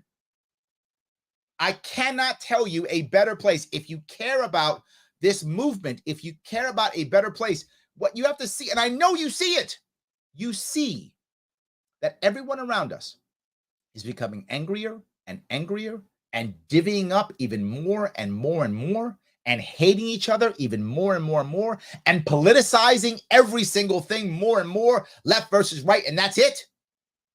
You want to change that? I'm here. I'm here. $100 to change that. $1,000 if you have it. I put in more than that. Others have too. People have put in actually tens of thousands of dollars into this campaign. They had to. How else could I raise so much money to get on the ballot? People put in lots of money. There are individuals who put in tens of thousands of dollars into this campaign. Well, I'm asking you to do so. If you got the money, do it. It's an investment. You're going to see where it goes. It's public. You will see where it goes, right? You will see what I'm doing with it. You will know what I'm doing with it. I've got to move out so that people can see as we move forward. Right? People are asking me, Larry, when are you going to go out on Joe Rogan? When are you going to go back on Glenn Beck? Well, once I'm on the ballot, all of that stuff's happening. We're doing all those things, right? But then I have to follow it up with ads, with polls. I've got to follow it up with more or it doesn't hit. I learned my lessons in 2018, and I'm trying to improve myself from those lessons. This is what I'm talking about. So yes, things will get better. Things can get better, but we do need the input. If you can give, now is the time to give. Right now is the time to give to the best of your ability. If you can give $100, do so. If you can give more, do so. It does matter. Let me grab a couple, if I could, a couple of let's see, comments here. Michael says spandex shorts that say Larry Sharp on them. That's not a bad idea. I like that. Yes. David says, Larry, he puts the thong in Larry-thon. Keep coming. Look at me going. We're rocking and rolling. I love it. Yes, absolutely. So Jamie says, ballots are turned in. There was enough signatures. It's been challenged. It has. You're right. People are challenging me. I'm raising money for that too. I may have to get a lawyer to sit here and challenge and pay people. Yes, this is why I'm doing it. 100%. Thank you for that. Yes, absolutely. Nima says, you're investing. Yes. And look, a lot of people come out and say, my campaign matters. Give me money. I get it. A lot of them do it. They do. But those of you who know me, who've watched me, I've only run twice. That's it. I don't run just to run. I don't need a vanity run. I literally have a show with my name on it. I don't require a vanity run. I'm not doing it so Larry Sharp can be cool. I already have a show. I can be cool if I want on my own. I'm doing this because it will make impact. What you know is I never ask anything of you that I wouldn't do myself. I'm asking you to join in because I'm doing it so that we can make real impact. Last time we made real impact, if you remember, 2018, we got ballot access and we got our butt kicked. We did as best we could and we still got our butt kicked. And even with our butt kicked, what happened? I went out for the next 4 years and I supported other libertarian parties and the libertarian candidates. We got 107 victories in New York State in 2019. That's progress. That's real change. Everyone who put money into that campaign saw that. They look and said, I put money and there it is. I saw something happen. I put the money in and something happened. Yes, you're investing. And then the state said, we can't have that, and changed all the rules and threw us to the ballot. And now I'm fighting again for this. It's not because I want to spend $300,000 getting a ballot. That's not what I want to do. I have to. The state has forced me to do so. So I have to get even more money. And I'm up against even more money. Last time Republicans raised about $4 million, Democrats about 12. Now already the Republicans raised 10, the Democrat 20. I'm already up against it. And still I can make impact because I will be the only person on the ballot besides the top two people. That's it. Me and them. Me and them. Think about this. We make impact. I get all the pissed off votes. That's not a bad deal. Nima keeps going and says, we can win this. I think we can. It is possible, right? We have to keep doing this. We have to keep trying to the best of our ability, right? That's the issue. Michelle says, I will give money to someone who knows who the hell I am. I do know who you are, Michelle. I do. That's true. So I think that's true. I actually do walk around all the time and meet people. It's what I do. I'm out there meeting people. I try to be, and I think you see this, I try to be as human as I can be. I try to be as open as I can possibly be so that you know who I am. You know what you're getting. What you'll hear me say all the time is, I can have you angry at me. I can have you disagree with me. What I can't have is you not trust me. That's something I can't have. I've got to have you trust me or we can't do anything. So I'm going to say something else I've said before. I have magic powers. I told you that. And I can bring people in. I'm going to bring somebody else in. I'm bringing somebody else in who is in a similar way, someone who's very human, who has shared her personal journey more than once, who talks about where she's been and where she's going, someone who's I'm very happy part of the Liberty Movement, the one, the only, Jessica Vaughn. Jessica, how are you? Hey. What's Ooh, I going got on? to center up my camera. What's up? There we How's go. the fundraising going? You got to move the opposite way. Keep going. Ooh, Boom. it's so hard. I don't know why. I You don't know are why it's there. so like that. You are there. All good. Let me full screen this. How's the fundraising going? It is going. We are pushing forward to the best of our ability, trying to raise enough money. We have a donor who will help us out, that if we're able to raise $10,000, they will match and do another 10,000. Oh, nice. So we'll raise 20K. That's the hope. We need more. We need money to, of course, fight if we get challenged for our petitions. And of course, money for advertisements and money for polling and all the things that matter in a big campaign. So yeah, that's what we're doing now. And I'm glad you're able to come by. How are you? Well, I'm so good. I heard that you were advancing the Liberty Movement, so I had to, of course, come help you raise some money. I appreciate that tremendously. Now, there's something I want to bring up about you, and this is if you don't mind sharing this. I know you were on Chrissy Mayer's show a while back, maybe 6 months ago or so, a year ago, something like that. Yeah, isn't she great? She's amazing. Love her to death. She's awesome. Absolutely.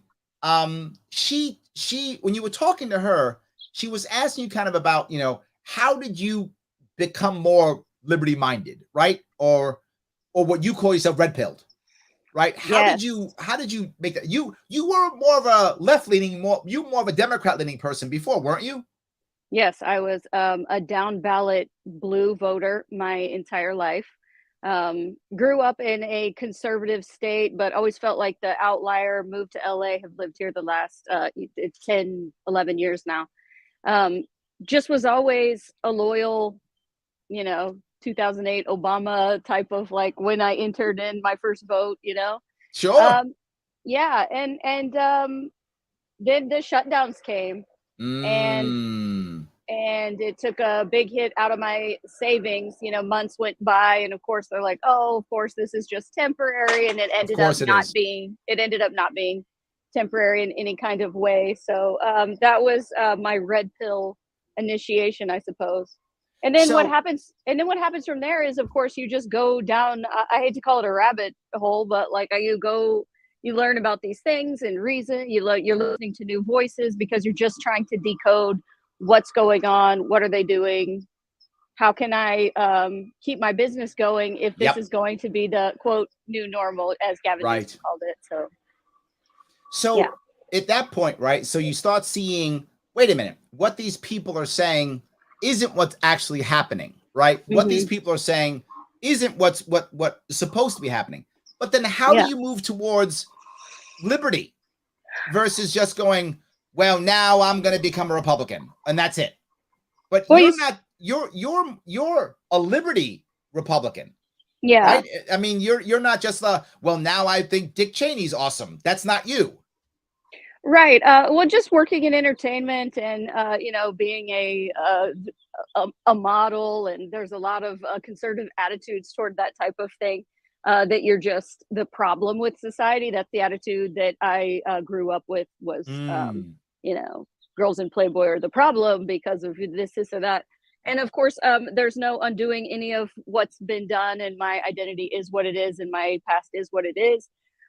So liberty appealed to me because it gave me some freedom, and I was not somebody that was unable to listen to conservative voices, but there's an assault on conservative figures because of the fact that the Democrats own the media, right? So it was like I walked around with these attitudes like, oh well, I hate Ted Cruz, but no one really asked me, hey, have you ever thought about why you don't like Ted Cruz? So I was somebody that was able to deconstruct that and listen to some things that I was just tuning out before. But I think what somebody like yourself and libertarians and third parties in general have to offer to former Democrats that don't necessarily support the agenda that's being enacted right now, is the fact that you don't have any of those what I could call judgmental tendencies of traditional conservatism, asserting a lot of religious types of tendencies. And even though I am somebody that personally chose that, I can still understand why other people don't want to be ruled by the Bible and that type of thing. But at the same time, like there's so many people that are reformulating their ideas about what it means to be an American, and liberty isn't something. What happened when I first went off the edge when the shutdowns came and they started turning people's power and water off in my neighborhood? Yes, I remember that. That was crazy. Yeah, it was crazy, and it was right off the bat. So these people were ready. Like my mayor in LA was ready. He was just ready to go full authoritarian, and I never saw that at all in the people I was voting for. I didn't think, because I didn't have any of that. I didn't have any desire to emulate, and I had learned a few things of my own study. Joe Rogan had Jordan Peterson on, and that was really interesting, talking about totalitarian governments, because he's an expert at totalitarian government history, right? So I feel like I was prepared a little bit more than the average lifetime Democrat voter for that reason. There we go. Yeah. You got somebody here. Adam says, former Bernie Democrat, how the media treated Trump and COVID changed that. So yeah, I think it's similar to what you're saying. COVID, I think, really was a piece that made Adam kind of switch too. Yeah, for sure. When I didn't vote for Trump in 2016, I voted for Hillary, like most of the people like me, a loyal CNN listener, that type of thing, in the vortex of the normal narrative. And so I was as astonished as everybody when he got elected, because I thought that was an impossibility.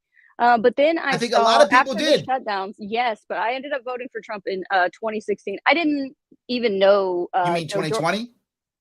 2020. Sorry, yes. In 2016, I voted for Hillary, but then I got to have 3.5 years of realizing, oh, this wasn't that traumatic like everybody said. So I was like, oh, there might be some media exaggeration as far as like the problems with, other people that aren't just full blue typical Democrats, right? So I had a little hint of that. And then when I saw, like, after the shutdowns, all the dishonest things that were happening from the left, I was like, well, this isn't really like intellectually honest. I was watching all of these things unfold. And so it sent me deeper into the idea that maybe the media wasn't really telling me everything that there was, and that maybe they had an agenda, and I hadn't really considered that.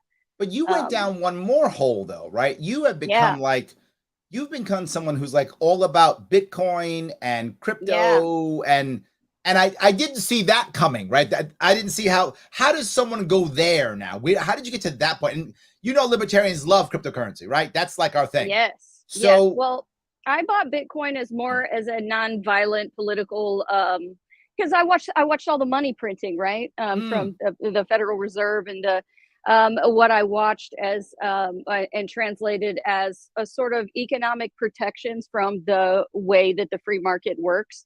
right. And I thought they were covering up for bad policy using the Fed, which was something that I was told was supposed to be a non-political tool of not of government, but some oversight, this external force that was watching over us, looking out for us, right? Well, that ended up not being the case. It was a totally politicized extension of government, and that changed my mind about the because I've only been a Fed watcher for a little over 2 years now when the money printing started, and it was like, what is it, like 33% of all money that's ever been issued Yes. has been issued in the last like 2.5 years. Right.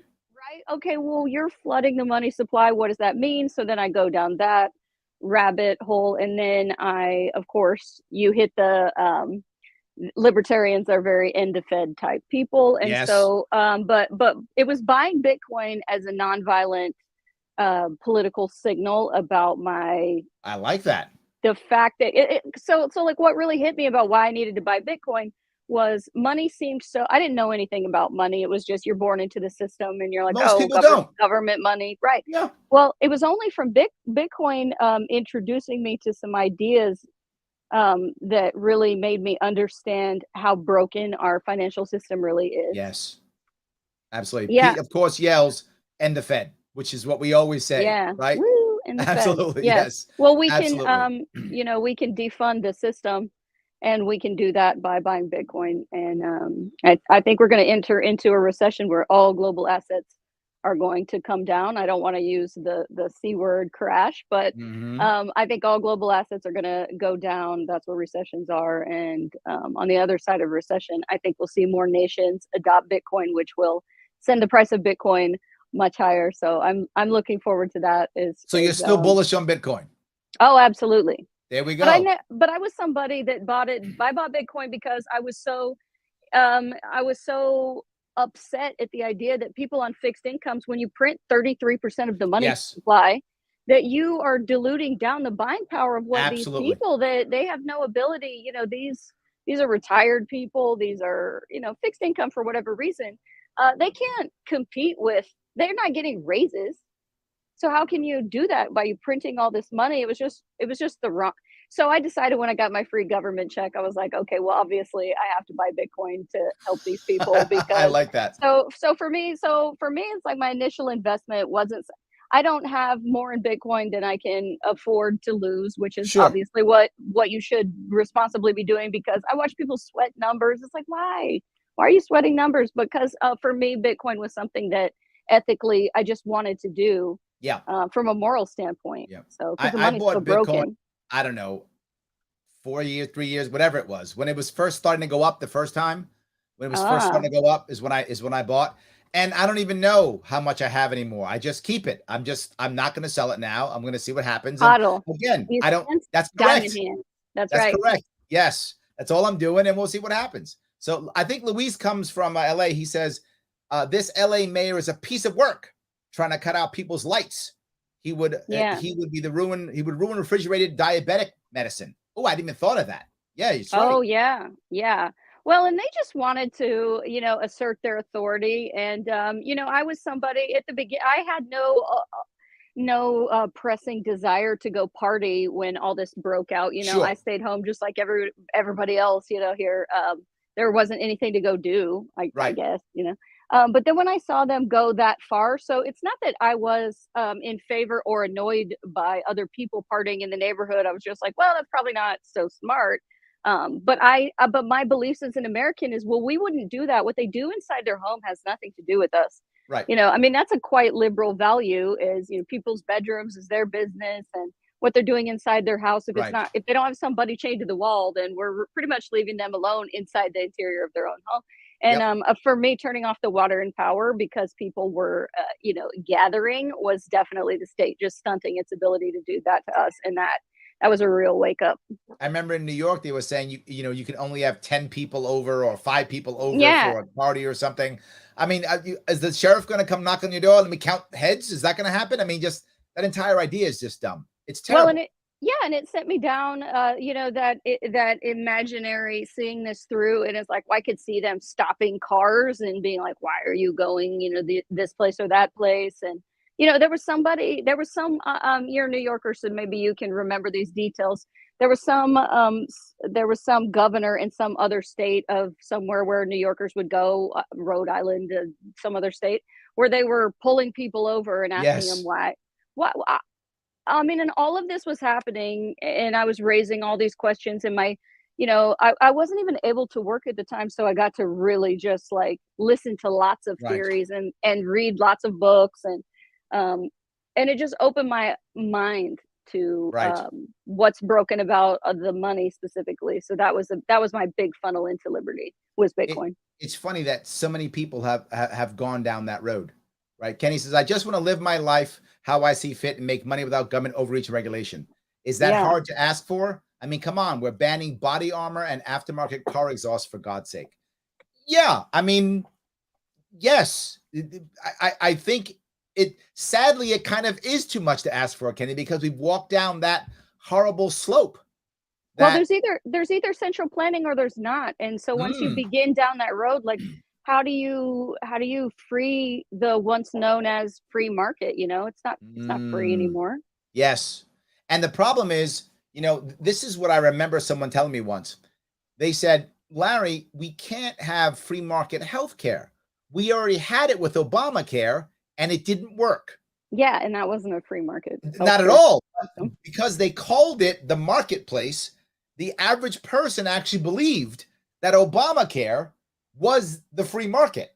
And I'm saying, wow, Obamacare was clearly not the free market.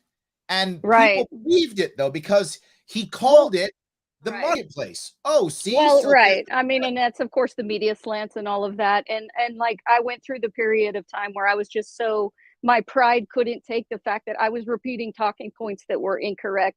And the media felt no sense of responsibility to represent things in an intellectually honest way. Like, what was I supposed to do about that except for turn them off?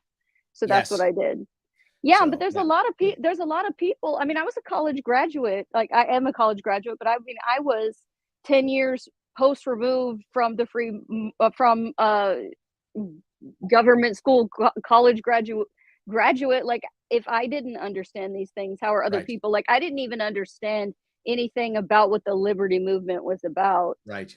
You know, I mean, I wasn't even presented with these ideas because there's such a duopoly there's such a duality on these things, and you're either one side or the other. And so then the media scares you about one side, and then it's just like, well, there's got to be more ideas than just one or the other. Logic Rex says, definitely don't see the current fiat system lasting much longer. It's not sustainable. I think he agrees with you. I think he's on your side. Well, and it's also, it's like, well, they're crashing it on purpose, but it was also doomed to fail for a reason. Yeah. Like, ever since 2008, I think it was, well, you could go back and say since 1971, when they took us off the gold standard, that we've been doomed to fail. But you could go back even farther than that. I mean, it just depends on, you know, history is not really something where you can isolate an event and say, well, that was the problem. It's to use a blue-pilled word, it's systemic. It's like the problems are systemic. Absolutely. Yes. So what are you doing now? What steps are you making now in your career? What are you doing?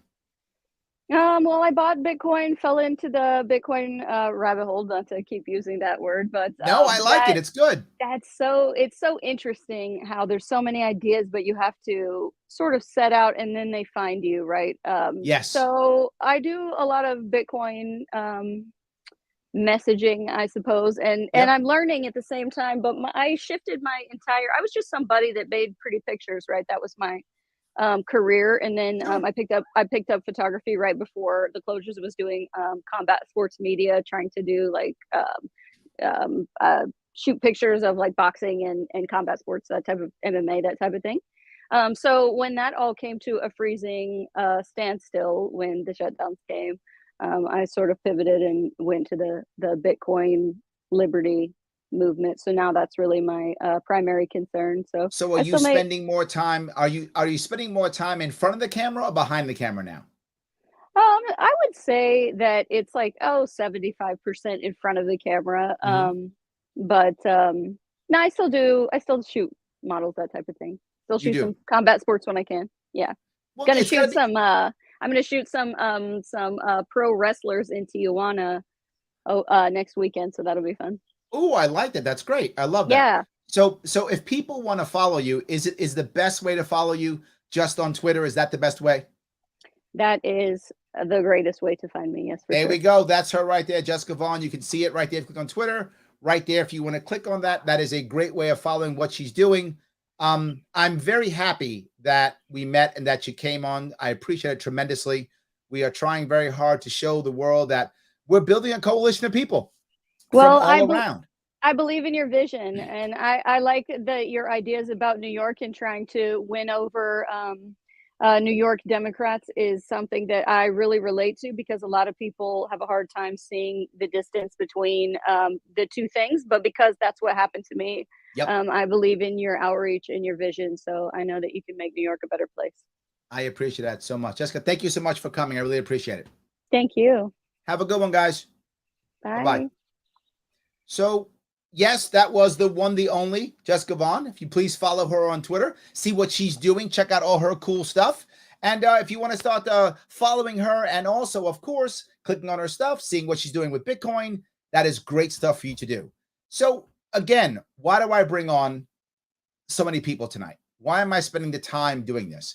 It is to show you that what actually matters is bringing people together. She said it. She's like, hey, she used to be a Democrat. You found the people. They used to be Republicans. They used to be nothing. They used to be whatever. This is a movement that many people can join in. Many people can make something happen. So I'm asking you right now, do me a favor, guys. Support me. Like, comment, share, as I said, and support the people who are on here. Support Jessica. Help her out with what she's doing, right? Help out Andrew Heaton. Help out Lou Perez. Help these people out because they're part of this too. So if you can give, now is the time. Now's the time. Click that button.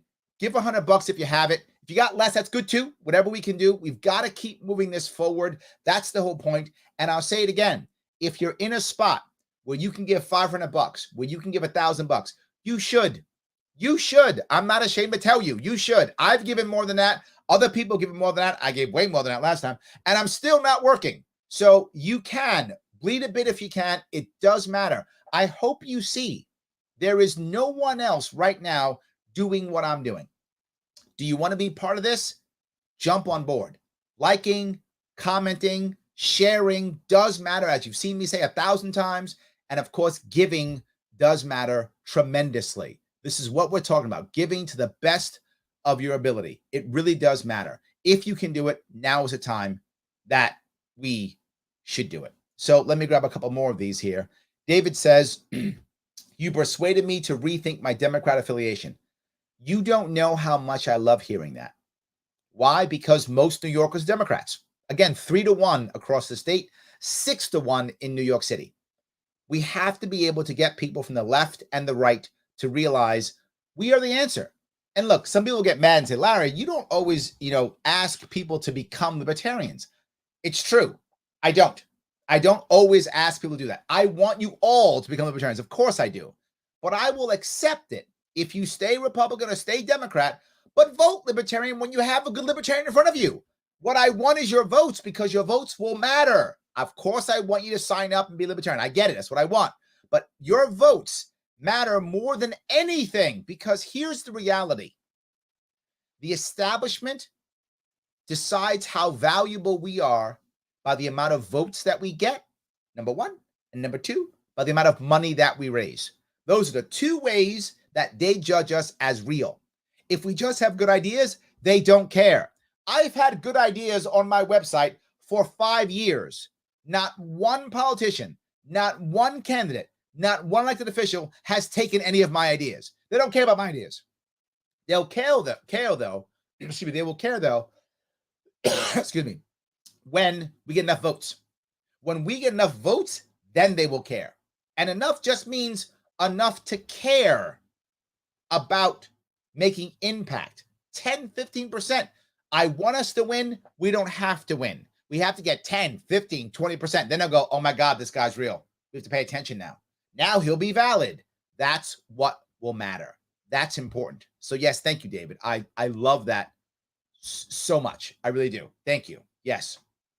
So John says, where can we purchase the Larry-thons? Soon. Yes, but not yet. Yes. Danny says, Larry's the only answer for New York, but that's just me. It's not just you, Danny. It's everybody. It's the right answer. We really want to make, here's the reason. If you say to yourself, my God, Larry, I'm conservative and I want New York to be conservative. Awesome. I'll let you be conservative. I won't bother you. But Larry, I'm liberal and I want to make sure New York's liberal. Great. I'll let you be liberal. It's fine. I'm not going to force you to be something you're not.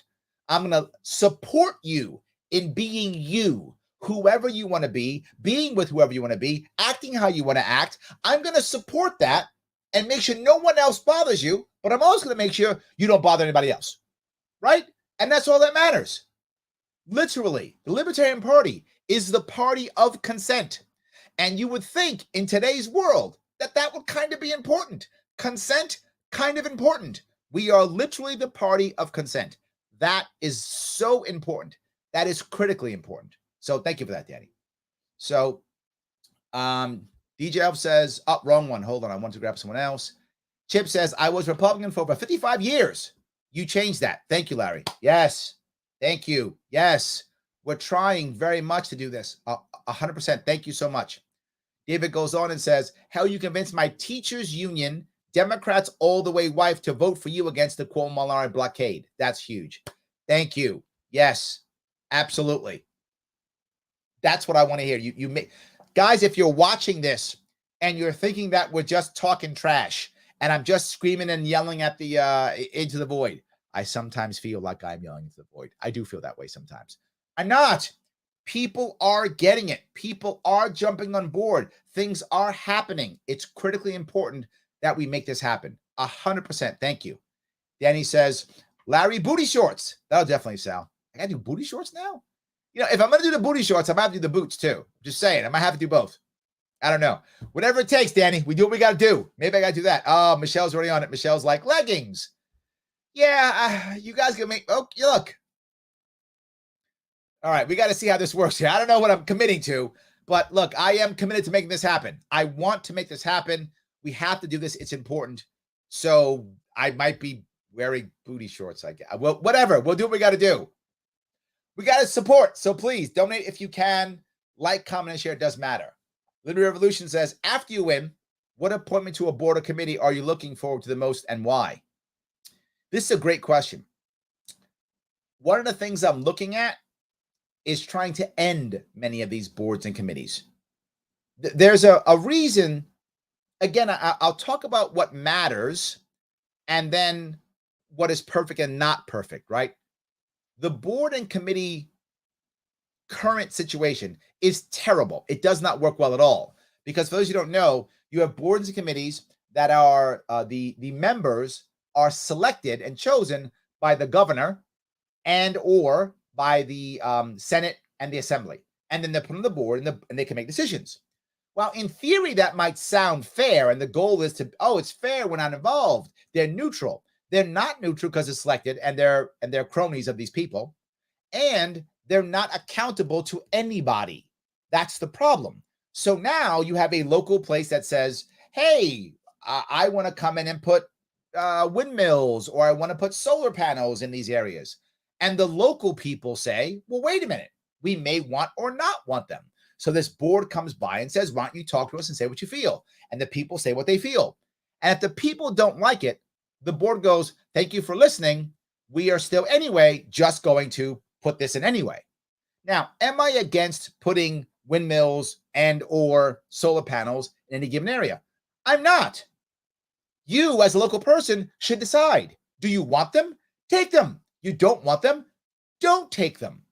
But with the board and committees, the way it is now, there's no repercussions. What I'm saying is every local board and committee should be elected by the local people, and everyone on that board should be part of that local community. They must live there. They must live there. That is not perfect. There will still be cronyism here or there. There will still be corruption here or there. However, the most important piece here, if that board is locally elected from people who live there, two things happen.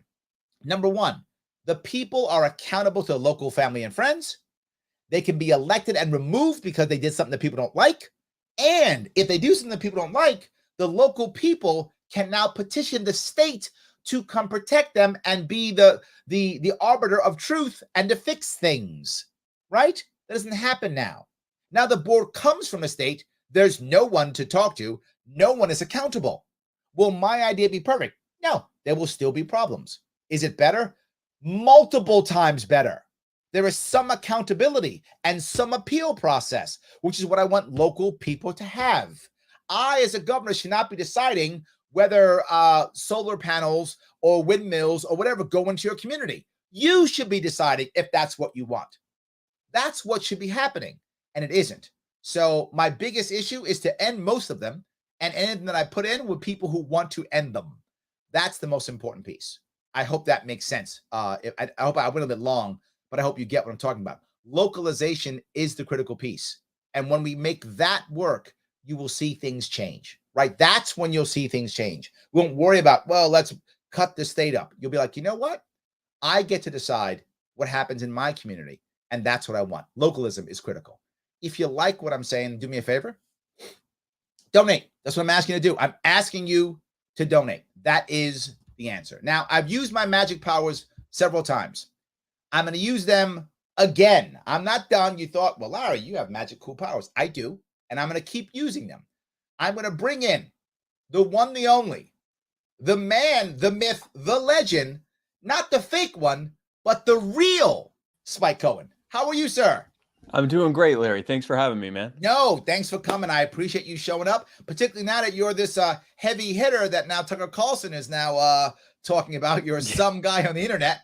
That was amazing. I'm a guy on Twitter. I've been Tasha's husband. I've been a few other things that I'd really rather not repeat. Now, at long last, I am a guy on Twitter, and I couldn't be more proud. That's absolutely true. For those of you who don't know, Spike has been killing it on social media. I just got to say, you have just been amazing. We love you. So good what you're doing. And Tucker Carlson actually quoted you on Twitter and said, yes. A guy on the internet. A guy on Twitter. Yeah. A guy on Twitter. Yes. And it didn't even say Spike Cohen. And you always say you're the 2020 bronze medalist for the VP. Bronze medal, libertarian, right? well, vice presidential bronze medal. He did actually say my name. He said a guy on Twitter named Spike Cohen had a pretty good take on this or whatever. He was quoting me about, and the quote was that, the U.S. government is arming Ukrainians because they're their ally, and they're seeking to disarm the Russians. I should have added disarm and financially harm the Russians because they're their adversary or their opponent. In totally unrelated news, they're trying to disarm you. Yes, totally unrelated. They have nothing to do with each other. Could not be more related. That was so good. I love that you are rocking and rolling. And what I also love is you're putting out a message that is radical enough to be noticed. Right. But at the same time, acceptable enough for people to get, which is hard. You are really doing a good job at this, brother. I don't mean to pump you up, but I'm going to pump you up. I don't care. No, I'm not going to. Good. If this is what the purpose of the Larry-thon is, I want to come to every single one after this. 100%. Absolutely. Sonia says right away, she pops it right in. She goes, Spike, your comments on political posts kill me. Thank you. So you're doing something right. Absolutely. I'm trying, man. Yes. I'm trying. And then David says, naturally, Tucker Carlson didn't mention the Libertarian Party. No, he did not. No, he mentioned guys on Twitter, which is kind of the backup name for the Libertarian Party is guys on Twitter. Also true. Yeah. That's true. Yes, absolutely true. But I guess what I want to bring up here more than anything is you are moving towards you are the power, right? Yeah. That's like your thing. Please tell me, what does that mean? Help me out with this to get the people who are watching. What does that mean? Sure. So You Are the Power is an organization I started to address what I think is a gaping void in our movement, which is that there are a lot of people out there who are sick of Republicans and Democrats. Yep. They are ready for a bold, stark alternative, but they're not ready to join another political party, and they're certainly not ready to join the third largest political party, which right now has not been able to win any federal or statewide races. So it's too late of a buy-in. It's like someone saying, you know what, I need to fix some stuff in my car. And we say, well, listen, we got this whole different thing. We're going to get you a brand new scooter. It's going to get you everywhere you need to go. We don't have an early enough buy-in. You Are the Power is that earlier buy-in. Got it. If someone agrees with us on just one thing, instead of trying to argue with them about why they should vote Libertarian, why they should join the party and everything else, instead we organize and work with them and everyone else on that one thing that we already agree on. Yes. Bring them into the movement. If nothing else, even if they only agree with us on that one thing and they only work with us on that one thing in that one area, then we've essentially leveraged one of our political opponents to help accomplish one of our goals. Hopefully we can actually bring them in full throttle into the movement. But if nothing else, we've been working with people that agree with us on one thing. And then if we're able to accomplish using the existing city council or county council or whoever we're advocating in front of, if we're able to use them to accomplish this goal, great. If they refuse to work with us, even better, because now we can run libertarian candidates, not on the I'm a libertarian and here's what I want to tell you about every single thing ever platform, but I'm running on this one thing that we already agree on. And if you elect me, I will do this and all this other stuff because I'm a libertarian. But because people are focused on that, they vote for the people to get that thing done. And voila, we just had a bunch of non-libertarians elect a libertarian into office. And we're building a baseline of support, both for libertarian candidates and for libertarian. By the way, when I say libertarian, I mean small L. They can be in the LP. They could be unaffiliated. These are mostly nonpartisan races. We are a non-connected political action committee. But the point is to move the liberty movement by bringing people into the movement and actually pushing our goals one issue at a time in communities across the country. That is You Are the Power. And if you'd like to get involved, go to youarethepower.net. But before that, go to LarrySharp.com right now. Give just until it hurts. Don't give till it hurts. Give right before the point of pain. Then go to youarethepower.net and give the rest until it hurts. There we go. I love that idea. Do that. Do what he just said. I love that 100%. Yes. No, it's funny. I was just talking about this. I was saying how, well, of course, I want everyone to register and be libertarian. Of course, I want that. Of course. But what I'll take is just every once in a while, when you see a good libertarian, vote for them. Right? If that libertarian is saying the things that you agree with, if that libertarian is going to do the things you want them to do, vote for them. That's it. If we just go down that road only, I'm good. Even if you stay Democrat, stay Republican, stay unaffiliated, stay independent, whatever you're going to stay, just realize that there are libertarians out there trying to make change, trying to get done some of the things that you agree with, that the duopoly is just not going to change anything. It's clear they have not changed anything in 40 years. So they're just not going to change anything. So make that, and I'll take that. And then I hope in the long run, you'll realize that Libertarian Party is for you. And I hope in the long run, you'll change over and become one of us all day long. That would be awesome.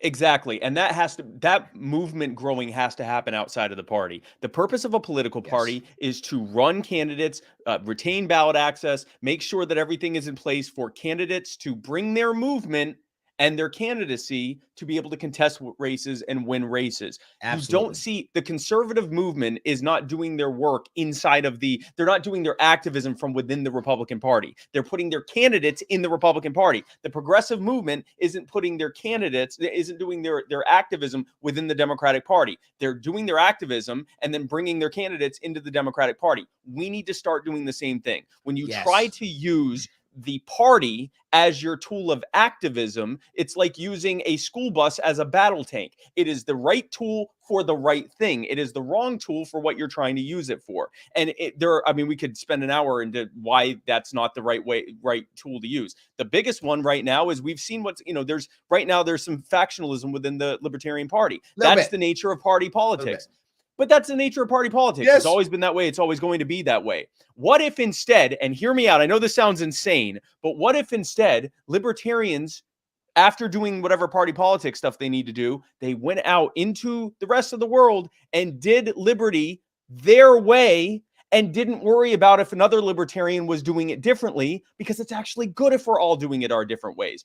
That's what I'm building with You Are the Power. A movement, basically a sandbox and a network of like-minded, liberty-minded activists across the country who are already building these sort of decentralized networks where they're going to go out and do liberty activism. And there's going to be different competing networks. They don't have to work together if they don't want to. They can do their own separate stuff as long as they align with our goals and our values, which are clearly stated when you sign up. Then let's go and fight for liberty. If you can get two other people to join you, if any three you are the power activists want to go out there and do stuff as you were the power, go out there and do it and get people to join you.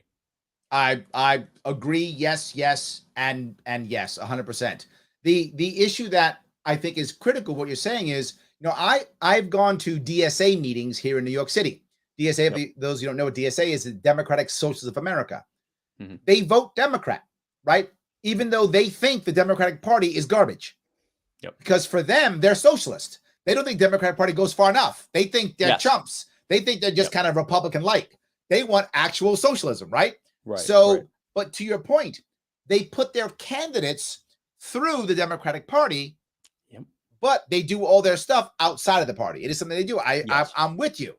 I'm saying use the parties to get your candidates. I'm with you. Yes. Yep. And when you see a libertarian who's able to push through this, support them when you can. I think it works. Exactly. I'm with you completely. So Absolutely. You have a couple of friends here. Oh, wow. Jamie says Spike is amazing. Oh, no, you, Jamie. There we go. Spike owns Twitter. Thank you, Pete. I appreciate that. I like that. I am a guy on Twitter, so I kind of have to own it. Yeah. Accurate. Yes. And then people are asking, are you at a pig roast? I'm always at a pig roast, like in here where it matters. No, I just got back from the Reno herd immunity festival where I did get COVID. And thankfully it's been relatively mild. So I've just been kind of tanning and enjoying my time around the house. And that's so like I'm literally this red. This isn't a lighting thing. I'm actually this I'm this sunburned. So I've been just kind of bumming it around the house and burning up. So I felt like this was the right vibe because if I had the wherewithal to start a fire in my backyard, there would be one. There we go. Jennifer says, Spike Cohen, one of the many reasons I jumped ship on the duopoly. Keep on speaking truth, lift the veil. I do what I can. I like that. You got some friends here. This is good. Lifting the veil. Lifting the veil. I like that. That's not bad, right? There we go. So Paula says, I bet Elon knows Spike is just not some guy on the internet. I don't know. I hope so. I'd love to have that conversation because I mean, as a fellow guy on the internet or the guy on Twitter, that's definitely a conversation. And I think honestly, if we're having that conversation, I think Larry needs to be involved. I think a lot of a lot of big people in the liberty movement need to be involved in that because, I'm not sure Elon is necessarily a libertarian, but he's talking more and more about the need to break away from the partisan politics that we're seeing in this endless kind of theater of opposition between the parties. Well, we have a solution to that, and that's, break up their good cop, bad cop routine and put the power back in the hands of the people. Absolutely. Well, the funny part about Elon is, we really want, and this is where our party has failed in this regard. There are a lot of people who are getting upset about Democrat or Republican. A lot of people who were more mainstream Republicans when Trump was taking over the Republican Party in 2016, 2018, in that era, many of them left. And what did they do? They became They became Democrats. Yep. Why didn't they come to us? They didn't. Yep. Now you have a lot of Democrats who are upset they think the Democratic Party has gone too far left. So they're becoming Republicans. Well, why aren't they coming to us? Right? This is something we have not done a good job at. We've got to be better. We've got to be better at getting them when they're unhappy with their party. The first place it should look is us. And we have not done a good job of that. Because we didn't have that buy-in, right? So someone says, I cannot take the Republican Party anymore. I don't really like the Democrats, but Donald Trump was a bridge too far. And they come to us and we go, listen, we're a very principled party. We'd love for you to vote for us, but here are all of our beliefs. And they look at that and go, I think I'm more of a Democrat than that. And there's nothing that the reality is that's a lot of people right now. We call them normies for a reason, right? We have to build the movement because what if instead that person said, you know what, I'm done with Republicans. I can't do this anymore. They're still conservatives. They're just done with Trump. They're done with the Republican Party. And we go, you know what? We're working on fighting tax increases. We're working on fighting against gun control. We're working on fighting to actually reduce taxes. We're working on medical freedom. And they go, okay, I'm with that. And we can work with them on that thing over time. And everyone watching this and you, Larry, as well, you know full well, when you first come to the movement, you may not be fully libertarian. Yep. The more time you spend around other libertarians, hearing libertarian ideas, seeing libertarianism in action, the more libertarian you become. The more we can bring them into our orbit, the more we can affect them with our gravity. 100%. This is that pipeline into libertarianism. And the thing I remember is I say this all the time. In 2012, when I came into the movement, I came in through Gary Johnson. Yeah. And when I heard Gary Johnson speak, I was like, this guy's a radical. And if you know Gary Johnson, he's not a radical. He's not a radical. He's not a radical, right? But he's not a radical by our standards, but to correct. the normie world, Jerry Johnson's like, what? That sounds Yes. insane what he's saying. Yeah. Yeah, so to me, I was a normie. So I hear Gary Johnson, I go, this guy's a radical. Oh my God, what's going on here? I think it's I'm far more radical than Gary Johnson is. But to your point, as I spent more time in the movement, I shifted and moved and moved and moved. Exactly. But I was not there in the beginning at all. And we need to be better letting people in who aren't exactly where we are, right? And that's a critical piece. And a perfect example of that is this guy right here, Larry Sharp. Former normie, now not only is he the banner carrier for the Libertarian Party of New York and running for governor, not only is he building coalitions with people like Andrew Yang's Forward Party, not only is he growing the movement and the party, not only is he one of the most viable candidates we have at the statewide level, but he right now is opening himself up for your support. And that's what you can do right now by going to LarrySharp.com and donating. Again, don't give till you're hurt. Give just right before it starts to hurt. Right before, right at that like moment of it's like they say in physical therapy. Just go right up to the moment of pain and then pull back just a little bit.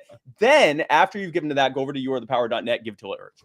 But there we go. The initial, that first round of giving before the pain comes in, do that for Larry. Because what I don't want is for you to associate giving to Larry with pain. If you have to associate giving to me with pain, I'm okay with that. But don't associate that with Larry. You are being a good martyr. I appreciate that tremendously. Nicely done. I appreciate that tremendously. Yes, absolutely. So let's see here. The DJ Elf 7 says, I'll be honest, I'm not comfortable with all libertarians. Me either. Me neither. Yes. Yeah, no, actually. Yes, this is not an uncommon feeling. This is not uncommon. No. Yes. No. But I do feel that Larry is one of their best. Thank you, DJ. I do appreciate that. Agreed. Yes, absolutely. Agreed. I'm trying my best to make that happen. Yes, absolutely. So Paula says Sharp, Yang, Spike would be a great cabinet for national office. I agree. Let's get yes. Now we just got to find a That's cool also a great name for someone. Like if someone's name was Sharp Yang Spike, I would probably already be more interested in voting for that person. Yeah, just for that name. Knowing anything. That's true. That name. I completely agree. That's true. Yes, 100%. But I think the funny part about that is now we have to find a presidential candidate who can make enough impact to make that happen, to make us all part of the cabinet. Yes. It might be Sharp Yang Spike. I think there is a guy named Sharp Yang Spike who is ready to take the Libertarian Party to the next level. And we just have to find that guy. 100%. Jericho says, Larry and Spike, in my opinion, bear the two most important people in the movement. I think she means R. I think it was R, yeah. Yeah, R. But we could be Bear too, but it's fine. Bear. Yes. You all would speak to the exhausted majority. Oh, I like that. The exhausted majority. Jericho, I am so stealing that. And I'm probably giving you no credit for that whatsoever. But you'll know when I use it that it was from you. I absolutely like that tremendously. No, I'm stealing that from Larry and not crediting him. Even better. Yeah, I'm taking it back, but I'm not giving it back to you. I'm taking it back for me. There we go. The exhausted majority. That speaks to me right now because I could use a nap. Yeah, and I think a lot of people are. I think that's why they're giving up, right? The hardest part that I deal with was I cross New York State is people who are just like, why bother? They're like, why bother, right? And I talk about it often. There is volunteer burnout, donor burnout, voter burnout, activist burnout. It's a real thing. It's why you don't see me run every year for something again, right? I run every 4 years. And when I run to 4 years, I bug you for volunteering and I bug you for money because I'm running. Then I leave you alone for 3 years. Leave them alone for 4 years. Yes. I leave you alone and say, you can do you. I'm leaving you alone. And then 3 years, 4 years later, I go, okay, you had your rest. You got to come up now. You got to volunteer for me. You got to donate for me. You got to get out there, like, share, and comment. You got to do the stuff now because now I'm running again.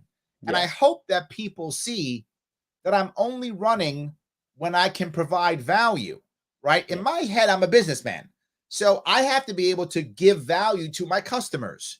If you're going to give me money, I got to give you value, right? So I'm trying to give you something value in return. I'm trying to give you a couple things. One, some hope, which may sound crazy, but I want to give you some hope that this state can be saved. And if New York State can be saved, the entire country can be saved. Yes. That's a fact. New York State, again, I say it all the time and I'll keep saying it, ranked the least free state by Cato multiple years in a row. Yep. So you Californians suck on that. We're number one. So yes, absolutely. We are take that, free. California. That'll teach you. So yes. So we are the least free state multiple years in a row by Cato. If we can fix this state, every state's fixable. If we can fix this state, the nation is fixable. So I want to give you some hope wherever you are in this nation that there's a chance for some repair, number one. But number two, I want to give you an actual policy library where you can go to people and say, when they go, well, what about this? You can find a Larry Sharpe video and go right here. This is the way you fix it. Do this thing. And then they get mad and go, but that's not a Republican or Democratic talking point. I know. Yeah. That's why it will work. That's why it'll work. This thing. And next, I want to realize that if you want to run locally, if you want to support somebody running locally, there is a place to look at, an example to look at that it can be done. It can be done realistically. It can be done aggressively. It can be done in a way that the people will recognize you. It can be done. That's what I'm trying to achieve. And I hope people see that. That's the most important piece that I see here. That's why I want people to support us. I can't think offhand of anyone who I would say is doing it better than you or better and more consistently than you are. I think that you have been, when I say that you're the banner carrier or the standard bearer, it's not just in that you're running for the biggest office in the state. It's that it's not for nothing that you're doing that. You have set the example and are continuing to set the example, not just in New York. I mean, you have a nationwide campaign team. You had it in 2018. You've got it again now. You have it was available to the 2020 race, but we won't get into that. It was. It was, but anyway. Yes. If you want to find out more about that, go to our appearance on the PBD podcast. But anyway, you have consistently been the standard bearer for not just how to run, but how to organize, what the message is supposed to be. And I think I'm a little bit more radical than you are. We've had this conversation before, but ultimately when we are in a bus hurtling in the wrong direction, the fact that you want to get off at, this way at exit 20 and I want to crash into the guardrails, that doesn't, we're going the wrong way and we need to all be going this way. Correct. And you have been consistent in presenting how to present libertarian ideas as solutions, not as thoughts, but as actual solutions to real problems that real people are really facing right now. Yes. I can't think of anyone that does it better than you, man. I mean, there's certainly, and as consistently as you have been doing. And it's why I'm here telling you at home that are watching this or wherever you are watching this, go to LarrySharpe.com, give, donate, sign up. I'm sure Larry needs volunteers as well. Absolutely. If you say, but Spike, I am in Nebraska, I'm 1,000 miles away, I couldn't possibly, I bet you Larry's got something you can do online. I do. Yes, Guaranteed. You're correct. 100%. Absolutely. yes, and yes. So it's youarethepower.net, correct? Youarethepower.net. Yes. Youarethepower.net. And also please follow him on Twitter. This is where he's killing it. He is a guy on Twitter. He is a guy on Twitter. Real Spike Cohen, not the fake one. Don't go to the fake one. Don't go to fake Spike Cohen. You will be go to the real Spike Cohen. He's the only cool Spike Cohen. Spike, thank you so much for coming tonight. I really appreciate it.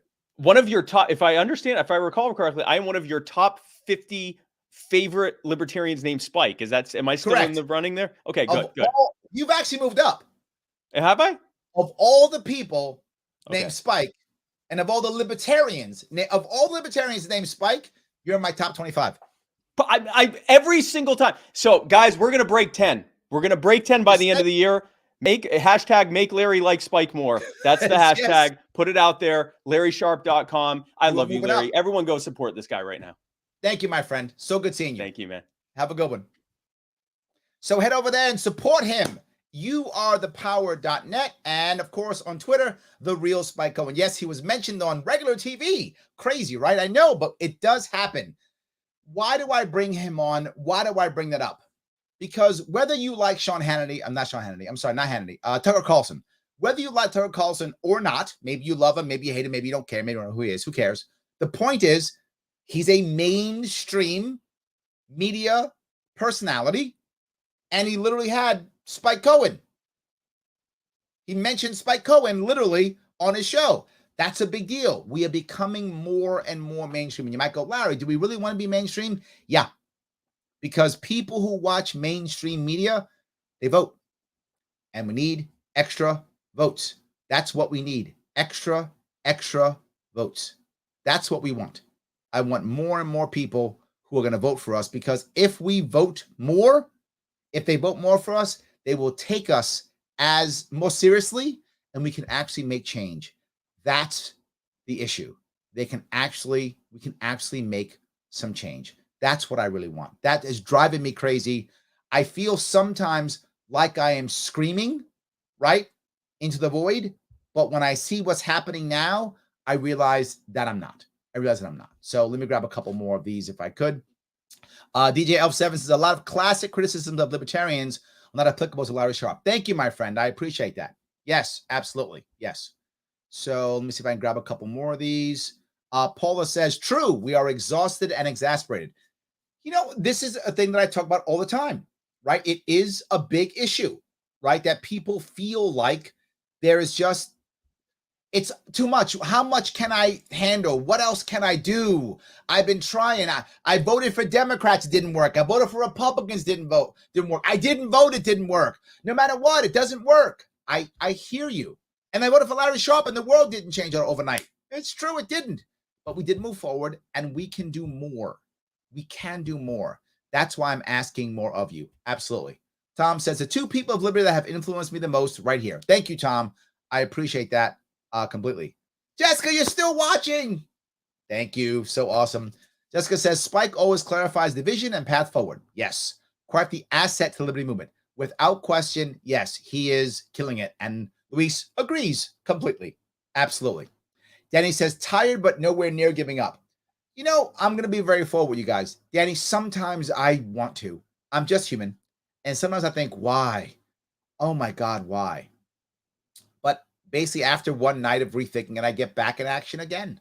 There's times when I feel like, what am I doing? There's times I want to quit. Of course, I'm just human. But then I realize, do I want to move? And if I move, am I just moving 10 years away from New York coming to me next? Right? So do I stand my ground and try to fight, which I know some people think I'm crazy. People tell me all the time, Larry, pack up, move to New Hampshire. Larry, move to Tennessee. Larry, move to Texas, move to Florida. You could run down here. I hear that all the time. And there's two issues with that, to be very clear. Number one, I can run in New York because I know New York. I'm a New Yorker. It's where I'm born. It's where I'm raised. I know the state. I crossed the state. I was cross state when I was a kid. This is so 70s. But when I was a little kid, we actually had a station wagon and we drove upstate to go to Bear Mountain, or we drove to Niagara Falls and cross the state, even in the 70s. So I knew New York State even when I was a little kid, like 8, 9, 10 years old. I know the state. I live here. I'm a New Yorker. I can run here. If I pack up and move to Tennessee, I don't know Tennessee. How could I go there and go, I'm going to run Tennessee now? I'd be full of it. I would have to live in Tennessee for at least 5 years. I mean, maybe 20. I don't know. I don't know Tennessee well enough to know how long it would take me to know Tennessee. I don't know how long it would be. Minimum 5 years, maybe 20. I don't know. How long would it take before I could consider myself knowing Tennessee? Or Texas or Florida, or what insert state here, whatever it is. So it's hard for me to just pack up and move. I wouldn't be really be able to run some places. Maybe a local, if I knew a local town, perhaps. But maybe that's about it.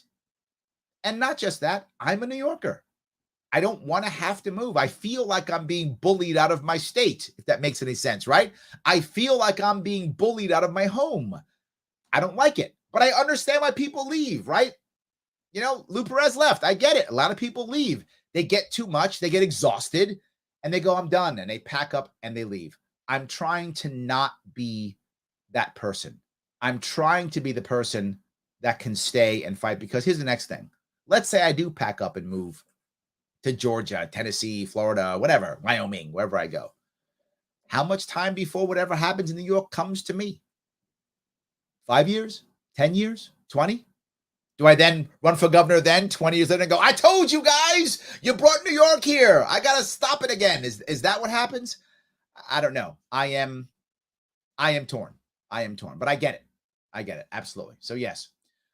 Scott says, yep, Larry Sharpin, a guy on Twitter. That's funny. Absolutely.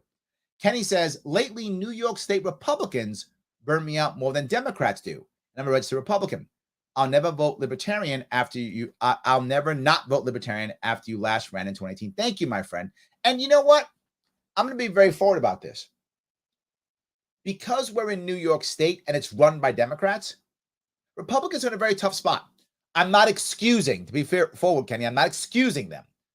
I'm explaining the way the system works is that all the money goes up to the governor and to Albany, and then they trickle it down to all of the counties, which I'm trying to stop. That's part of my entire plan for refunding, stopping all the money going to Albany first. Because now here's what happens. They vote for a budget. You're a Republican. You don't vote for the budget. You vote against it. You block something. They don't give you money to your state, to your county or to your area. The people don't know any better. They don't understand how that works. They just know that all of a sudden their roads aren't being fixed. They don't all of a sudden have money for their schools, and they blame you. So what are you going to do? Stand on your moral high ground? Nothing gets done? Your area is now not assisted because of the way the system works? Some do, and there are some Republicans who do stand their ground. Very few of them do. How can they? The system is broken. I'm not excusing it. I am explaining it. We have to break this cycle. It is a problem. The state makes it to where you kind of have to bow to the king, or you don't get, you can't help your own people. It is a terrible system. We really have to fix it. Michelle says, Larry, if you don't get in, we have zero hope. Well, let me tell you a worry that I have, Michelle. And I think I've shared this with you in the past.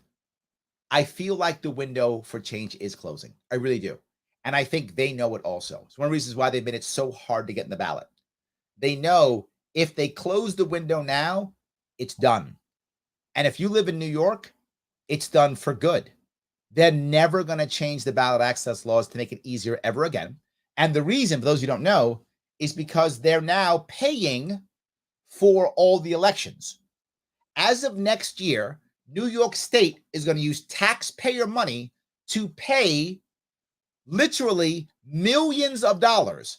Over $100 million of taxpayer money is going to pay candidates to run. I'm not joking. This is actually going to happen as of next year. So now if you run, if you're able to raise X amount of dollars, you get, I think it's 6-1. So if you can raise $10,000, they're going to give you $60,000.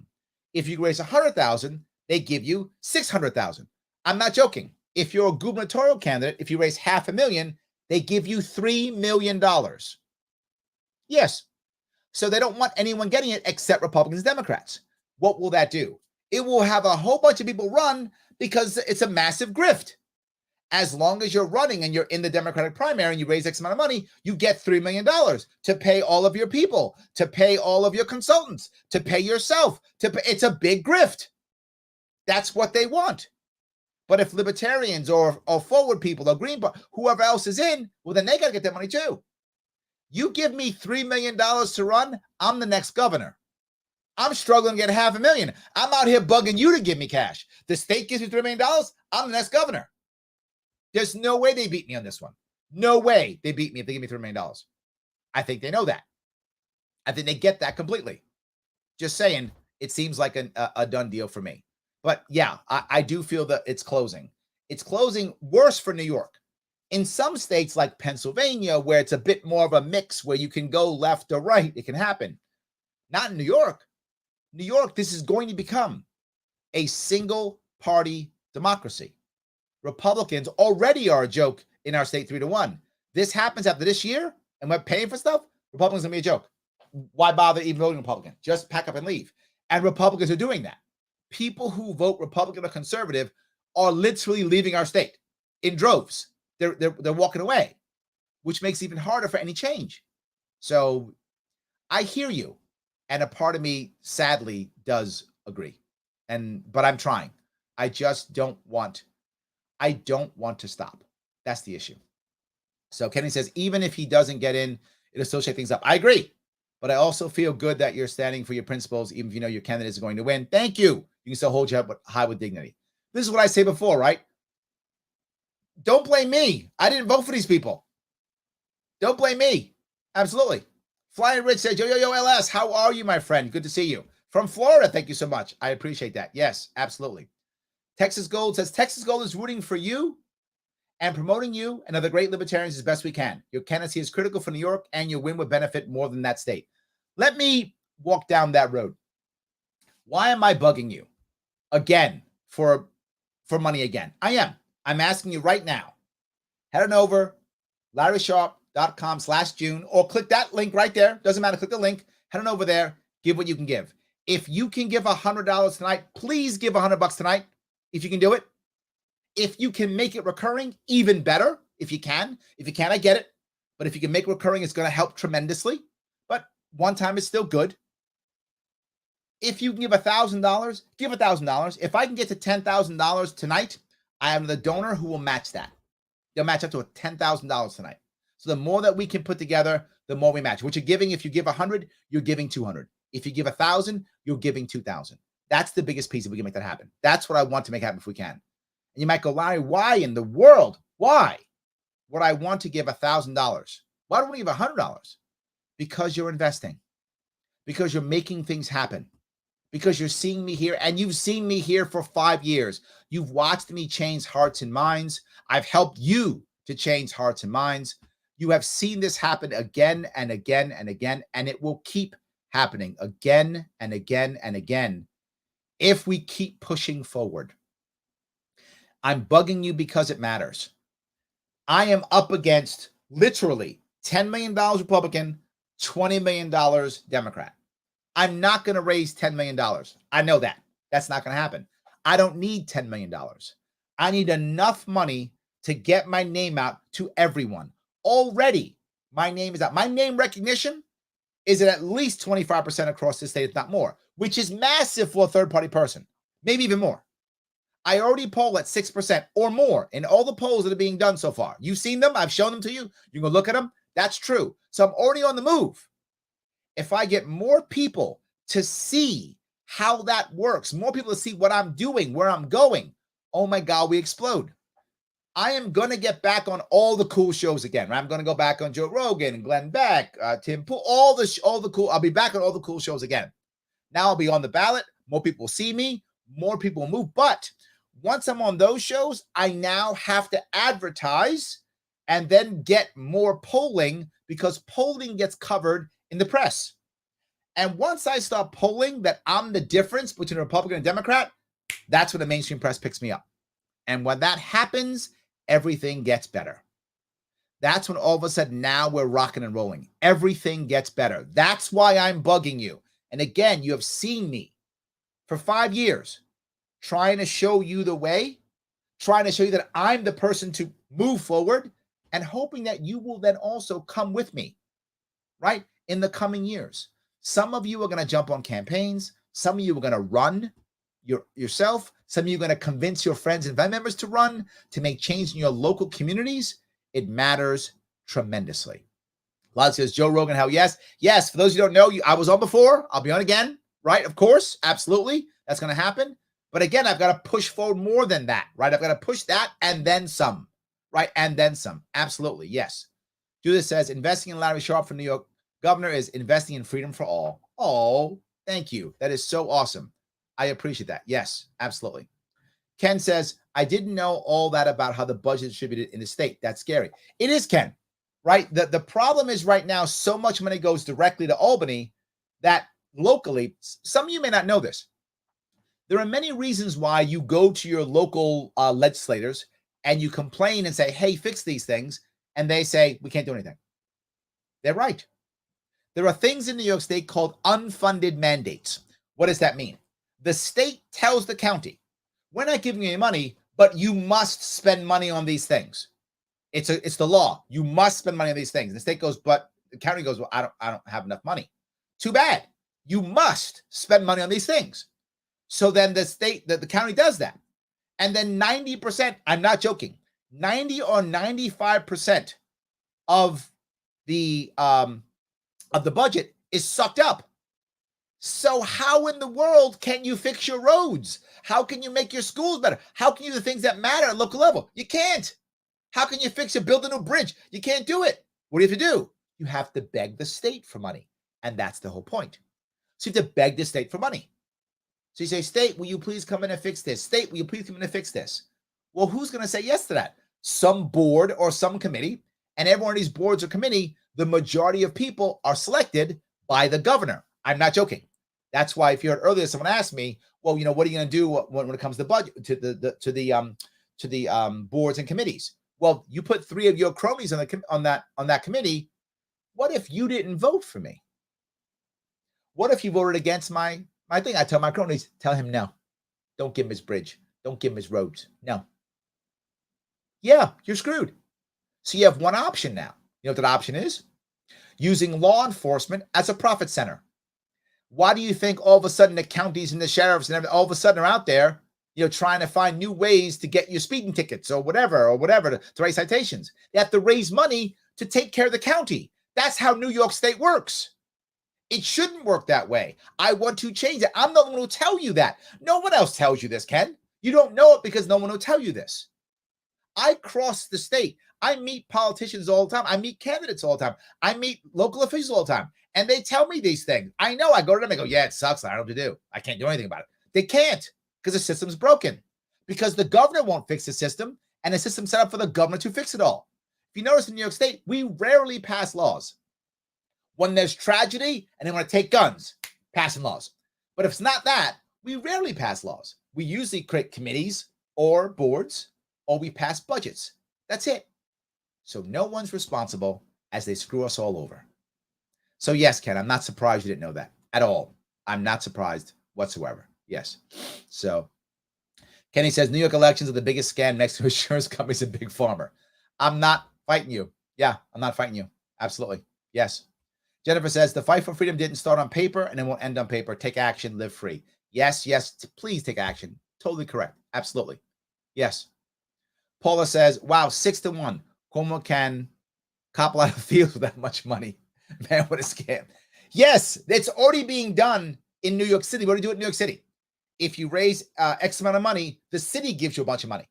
Yes, they already do it. They already pay for the elections. It's why we have so many people running for office. How can they all afford to run for office? Your taxpayer money.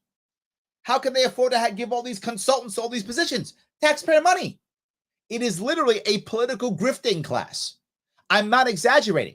It is a political grifting class that now every single year will take taxpayer money to do horrible advertisements on, paper, advertisements on TV to say the Democrats are evil or Republicans are evil. None of it will be positive. It'll just be a bunch of hit pieces. We are now paying to fight more between two people. And our answer is, that's a good idea. No. Terrible. David says, yo, Larry, that unfunded mandate story just gave me a flashback to what Christie did a few years back when he closed the George Washington Bridge. Oh, yes, that's right. 100%. Thank you for that. Brian says they keep us slaves by needing them for money. Tell Albany to piss off. Yes, Brian. Yes. Imagine if less money went to Albany. People say, well, Larry, that's just something that we talk about. No. It matters. And why it matters is if less money goes to Albany, there is less corruption in Albany. This is just simple math, right? I mean, very simple. Brian's 100% correct here. If there's, for example, $60 billion of taxpayer money in Albany, all I've got to do is send 1 or 2 thugs to Albany to coerce a couple of people, and I get a bunch of money. It's totally worth it. The odds of me getting caught are slim. It's cheap for me to do this, and now I'll get a bunch of money. Makes sense. But what if there wasn't $60 billion in Albany, but there was between $1 and $5 billion in 62 counties? Well, now I got to send 62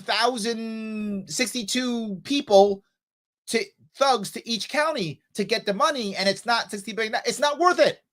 Literally, it's harder to grift. It's harder to grift for less payoff, more chance of getting caught. If there's less money in Albany, it's a less juicy target. That's simple. Can I end corruption? No, I can't.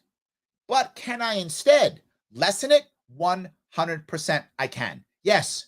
And part of that is Albany not getting so much money. For those who don't know, Albany is New York State's capital, in case you don't live in New York. Less money should go to Albany, 100%. More should be local. Now, will that mean that local people won't be bullies or be corrupt? Some will, of course.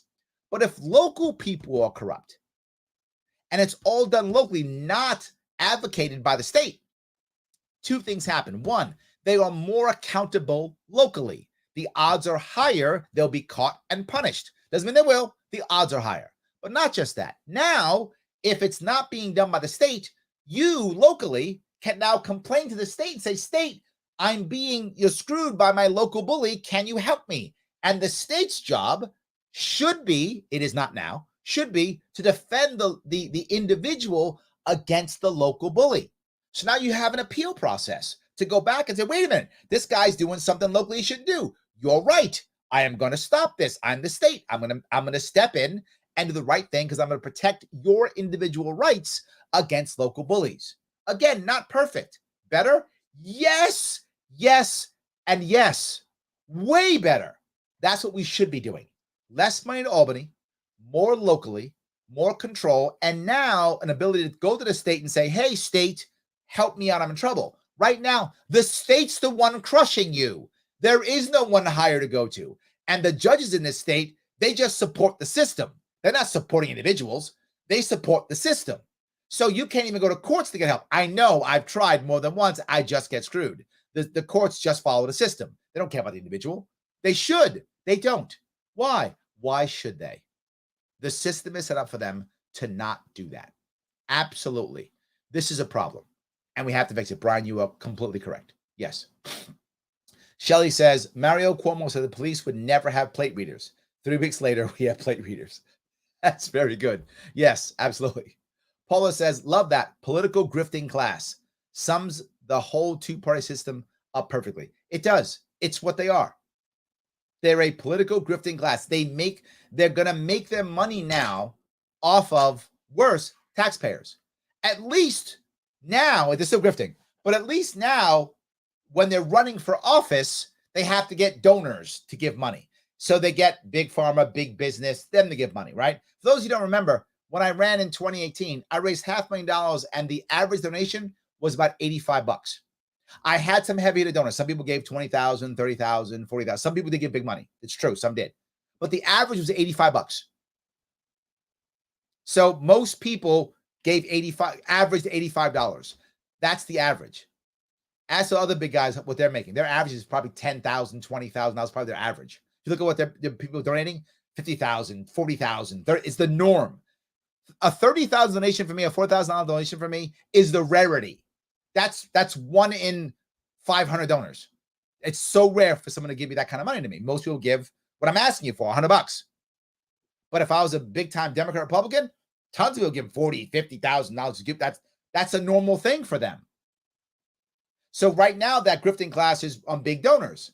Now you're giving it, Paula, whether you like it or not. You're paying for Republicans, Democrats to run a campaign, whether you like it or not. That's going to start happening next year. I wish that wasn't true, but it is. Absolutely. So yes. So, all right, let's see here.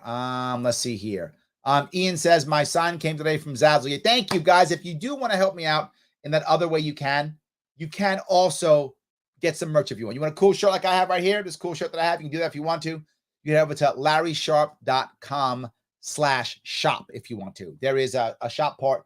You pick up a shirt, a sign, a mug, a cup, whatever you want. If you want to pick up some merch, please do that. Signs, some people will tell you, signs don't really matter. They'll say signs don't really matter. Well, signs don't matter when you are of a major party. That's true, because you're not going to be turned from Democrat to Republican by seeing a sign. So when it comes to Democrats, Republicans, that's true. It doesn't really matter. When it comes to third party, it is critical, because what third party is looking for is to be seen as establishment or real, right? To be seen as, relative, right? To be seen as important. That's the issue, to be seen as valid. So signs make third parties, myself, valid. Oh my God, that's Larry Sharpe, that guy. Isn't he a libertarian? Oh my, that's that guy. Oh my God, people are supporting him. Huh, he's real. Huh, maybe I should vote for him. So signs, when it's a guy like me, matter tremendously. If you have your old Larry Sharpe sign from 2018, put it out. Please put it out. If you want to buy a new one, please buy a new one. Please put it out. Every sign counts. Bumper sticker counts. I got the magnets for the car. You want those? Put those out. All of them matter. Please, if you can. You might go, Larry, that shirt a little bit expensive. It is, because the shirt, not only is a shirt, but it also is donation to the campaign. So yes, you are paying more for the shirt because you're also donating to the campaign. It is expensive because you're donating to the campaign. That's the reason why. So you're aware. It's doing two things, not just one. So if you can, please do that. I appreciate that tremendously, Ian. Thank you so much for that. That's amazing. Yes. Voluntary says there was a lot of Sharpe signs in Buffalo and Amherst last time. Yeah, we do try, right? We get a lot of people, who cared. We had Western New York was huge for us. I'm pretty sure Steuben County was my most popular county. For those who don't know, that's Southern Tier, Western New York. We got about 9% of the vote out there. It's a lot. Many of the Western counties, we got 8, 6, 5% of the vote out there. There were parts, when it comes to individual precincts, the largest percentage I got actually was in North Country. At a couple of places in North Country where I got like 26% of the vote. But again, it's a precinct only, and it's probably because I showed up there, and I showed up all over. Those you don't know, I literally spent time in every single county every single year. We have counties in New York State. To give you an example of the diversity of my state, Brooklyn is the largest state by population, 2.3 million people in Brooklyn. Hamilton County is the smallest. That is 4,500 people. Yes, 2.3 million, 4,500. And I was in both counties. Didn't matter. I go to Hamilton County every year, even though there's only 4,500 people there. So in some of these smaller counties, I'm the only guy who shows up. I show up.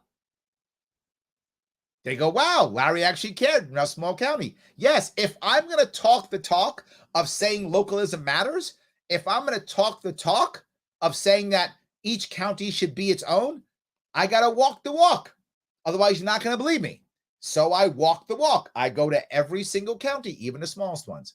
The smallest county by size is actually Manhattan, even though there's over 1 million people in Manhattan. And the largest one by size is St. Lawrence County, which is North Country. So we have a very diverse state in New York. So, and I love it. That's a good thing, by the way, right? This is why we should allow people to be their own people in their own counties, because we do like diversity.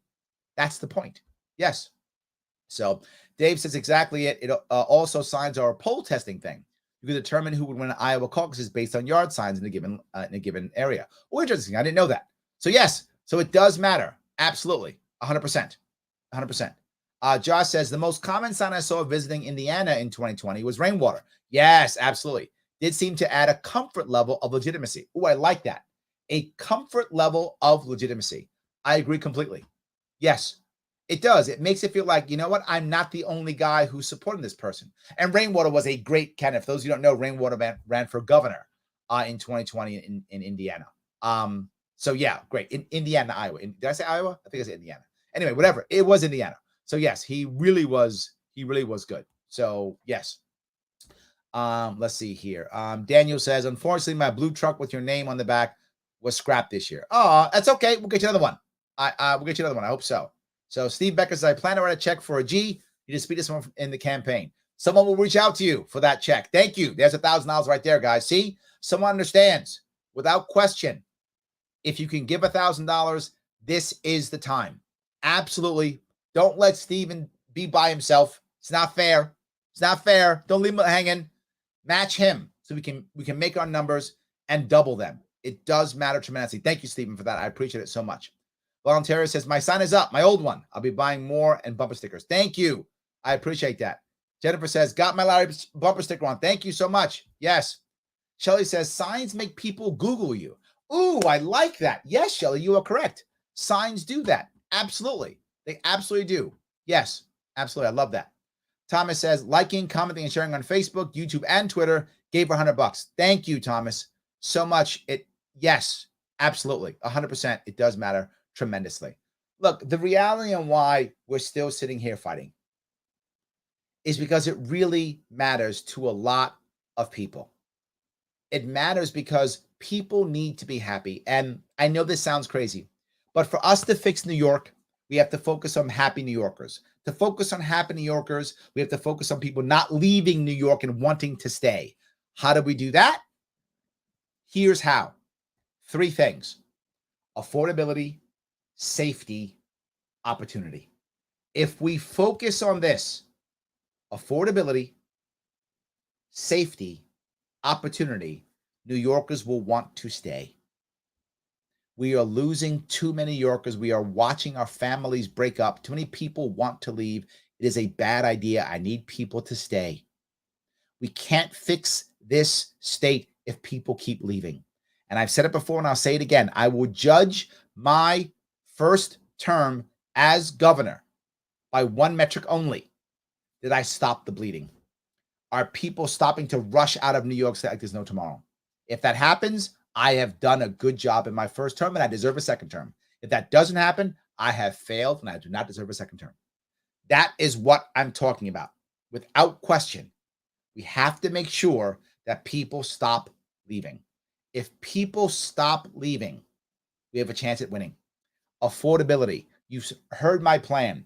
In 4 years, once we create the NIST, the New York State Social Trust, which is what other countries do, Singapore does, Norway does, we don't do it. We should. We have New York State, the financial capital of the world. We're not even using it. We create a social trust that permanent capital wants to put money in. Why does this matter? 2 reasons. Number one, right now, one of the biggest reasons why it's so expensive for housing is because permanent capital is purchasing all the homes and turning everyone into renters. Why are they doing that? It's the safest place to put their money.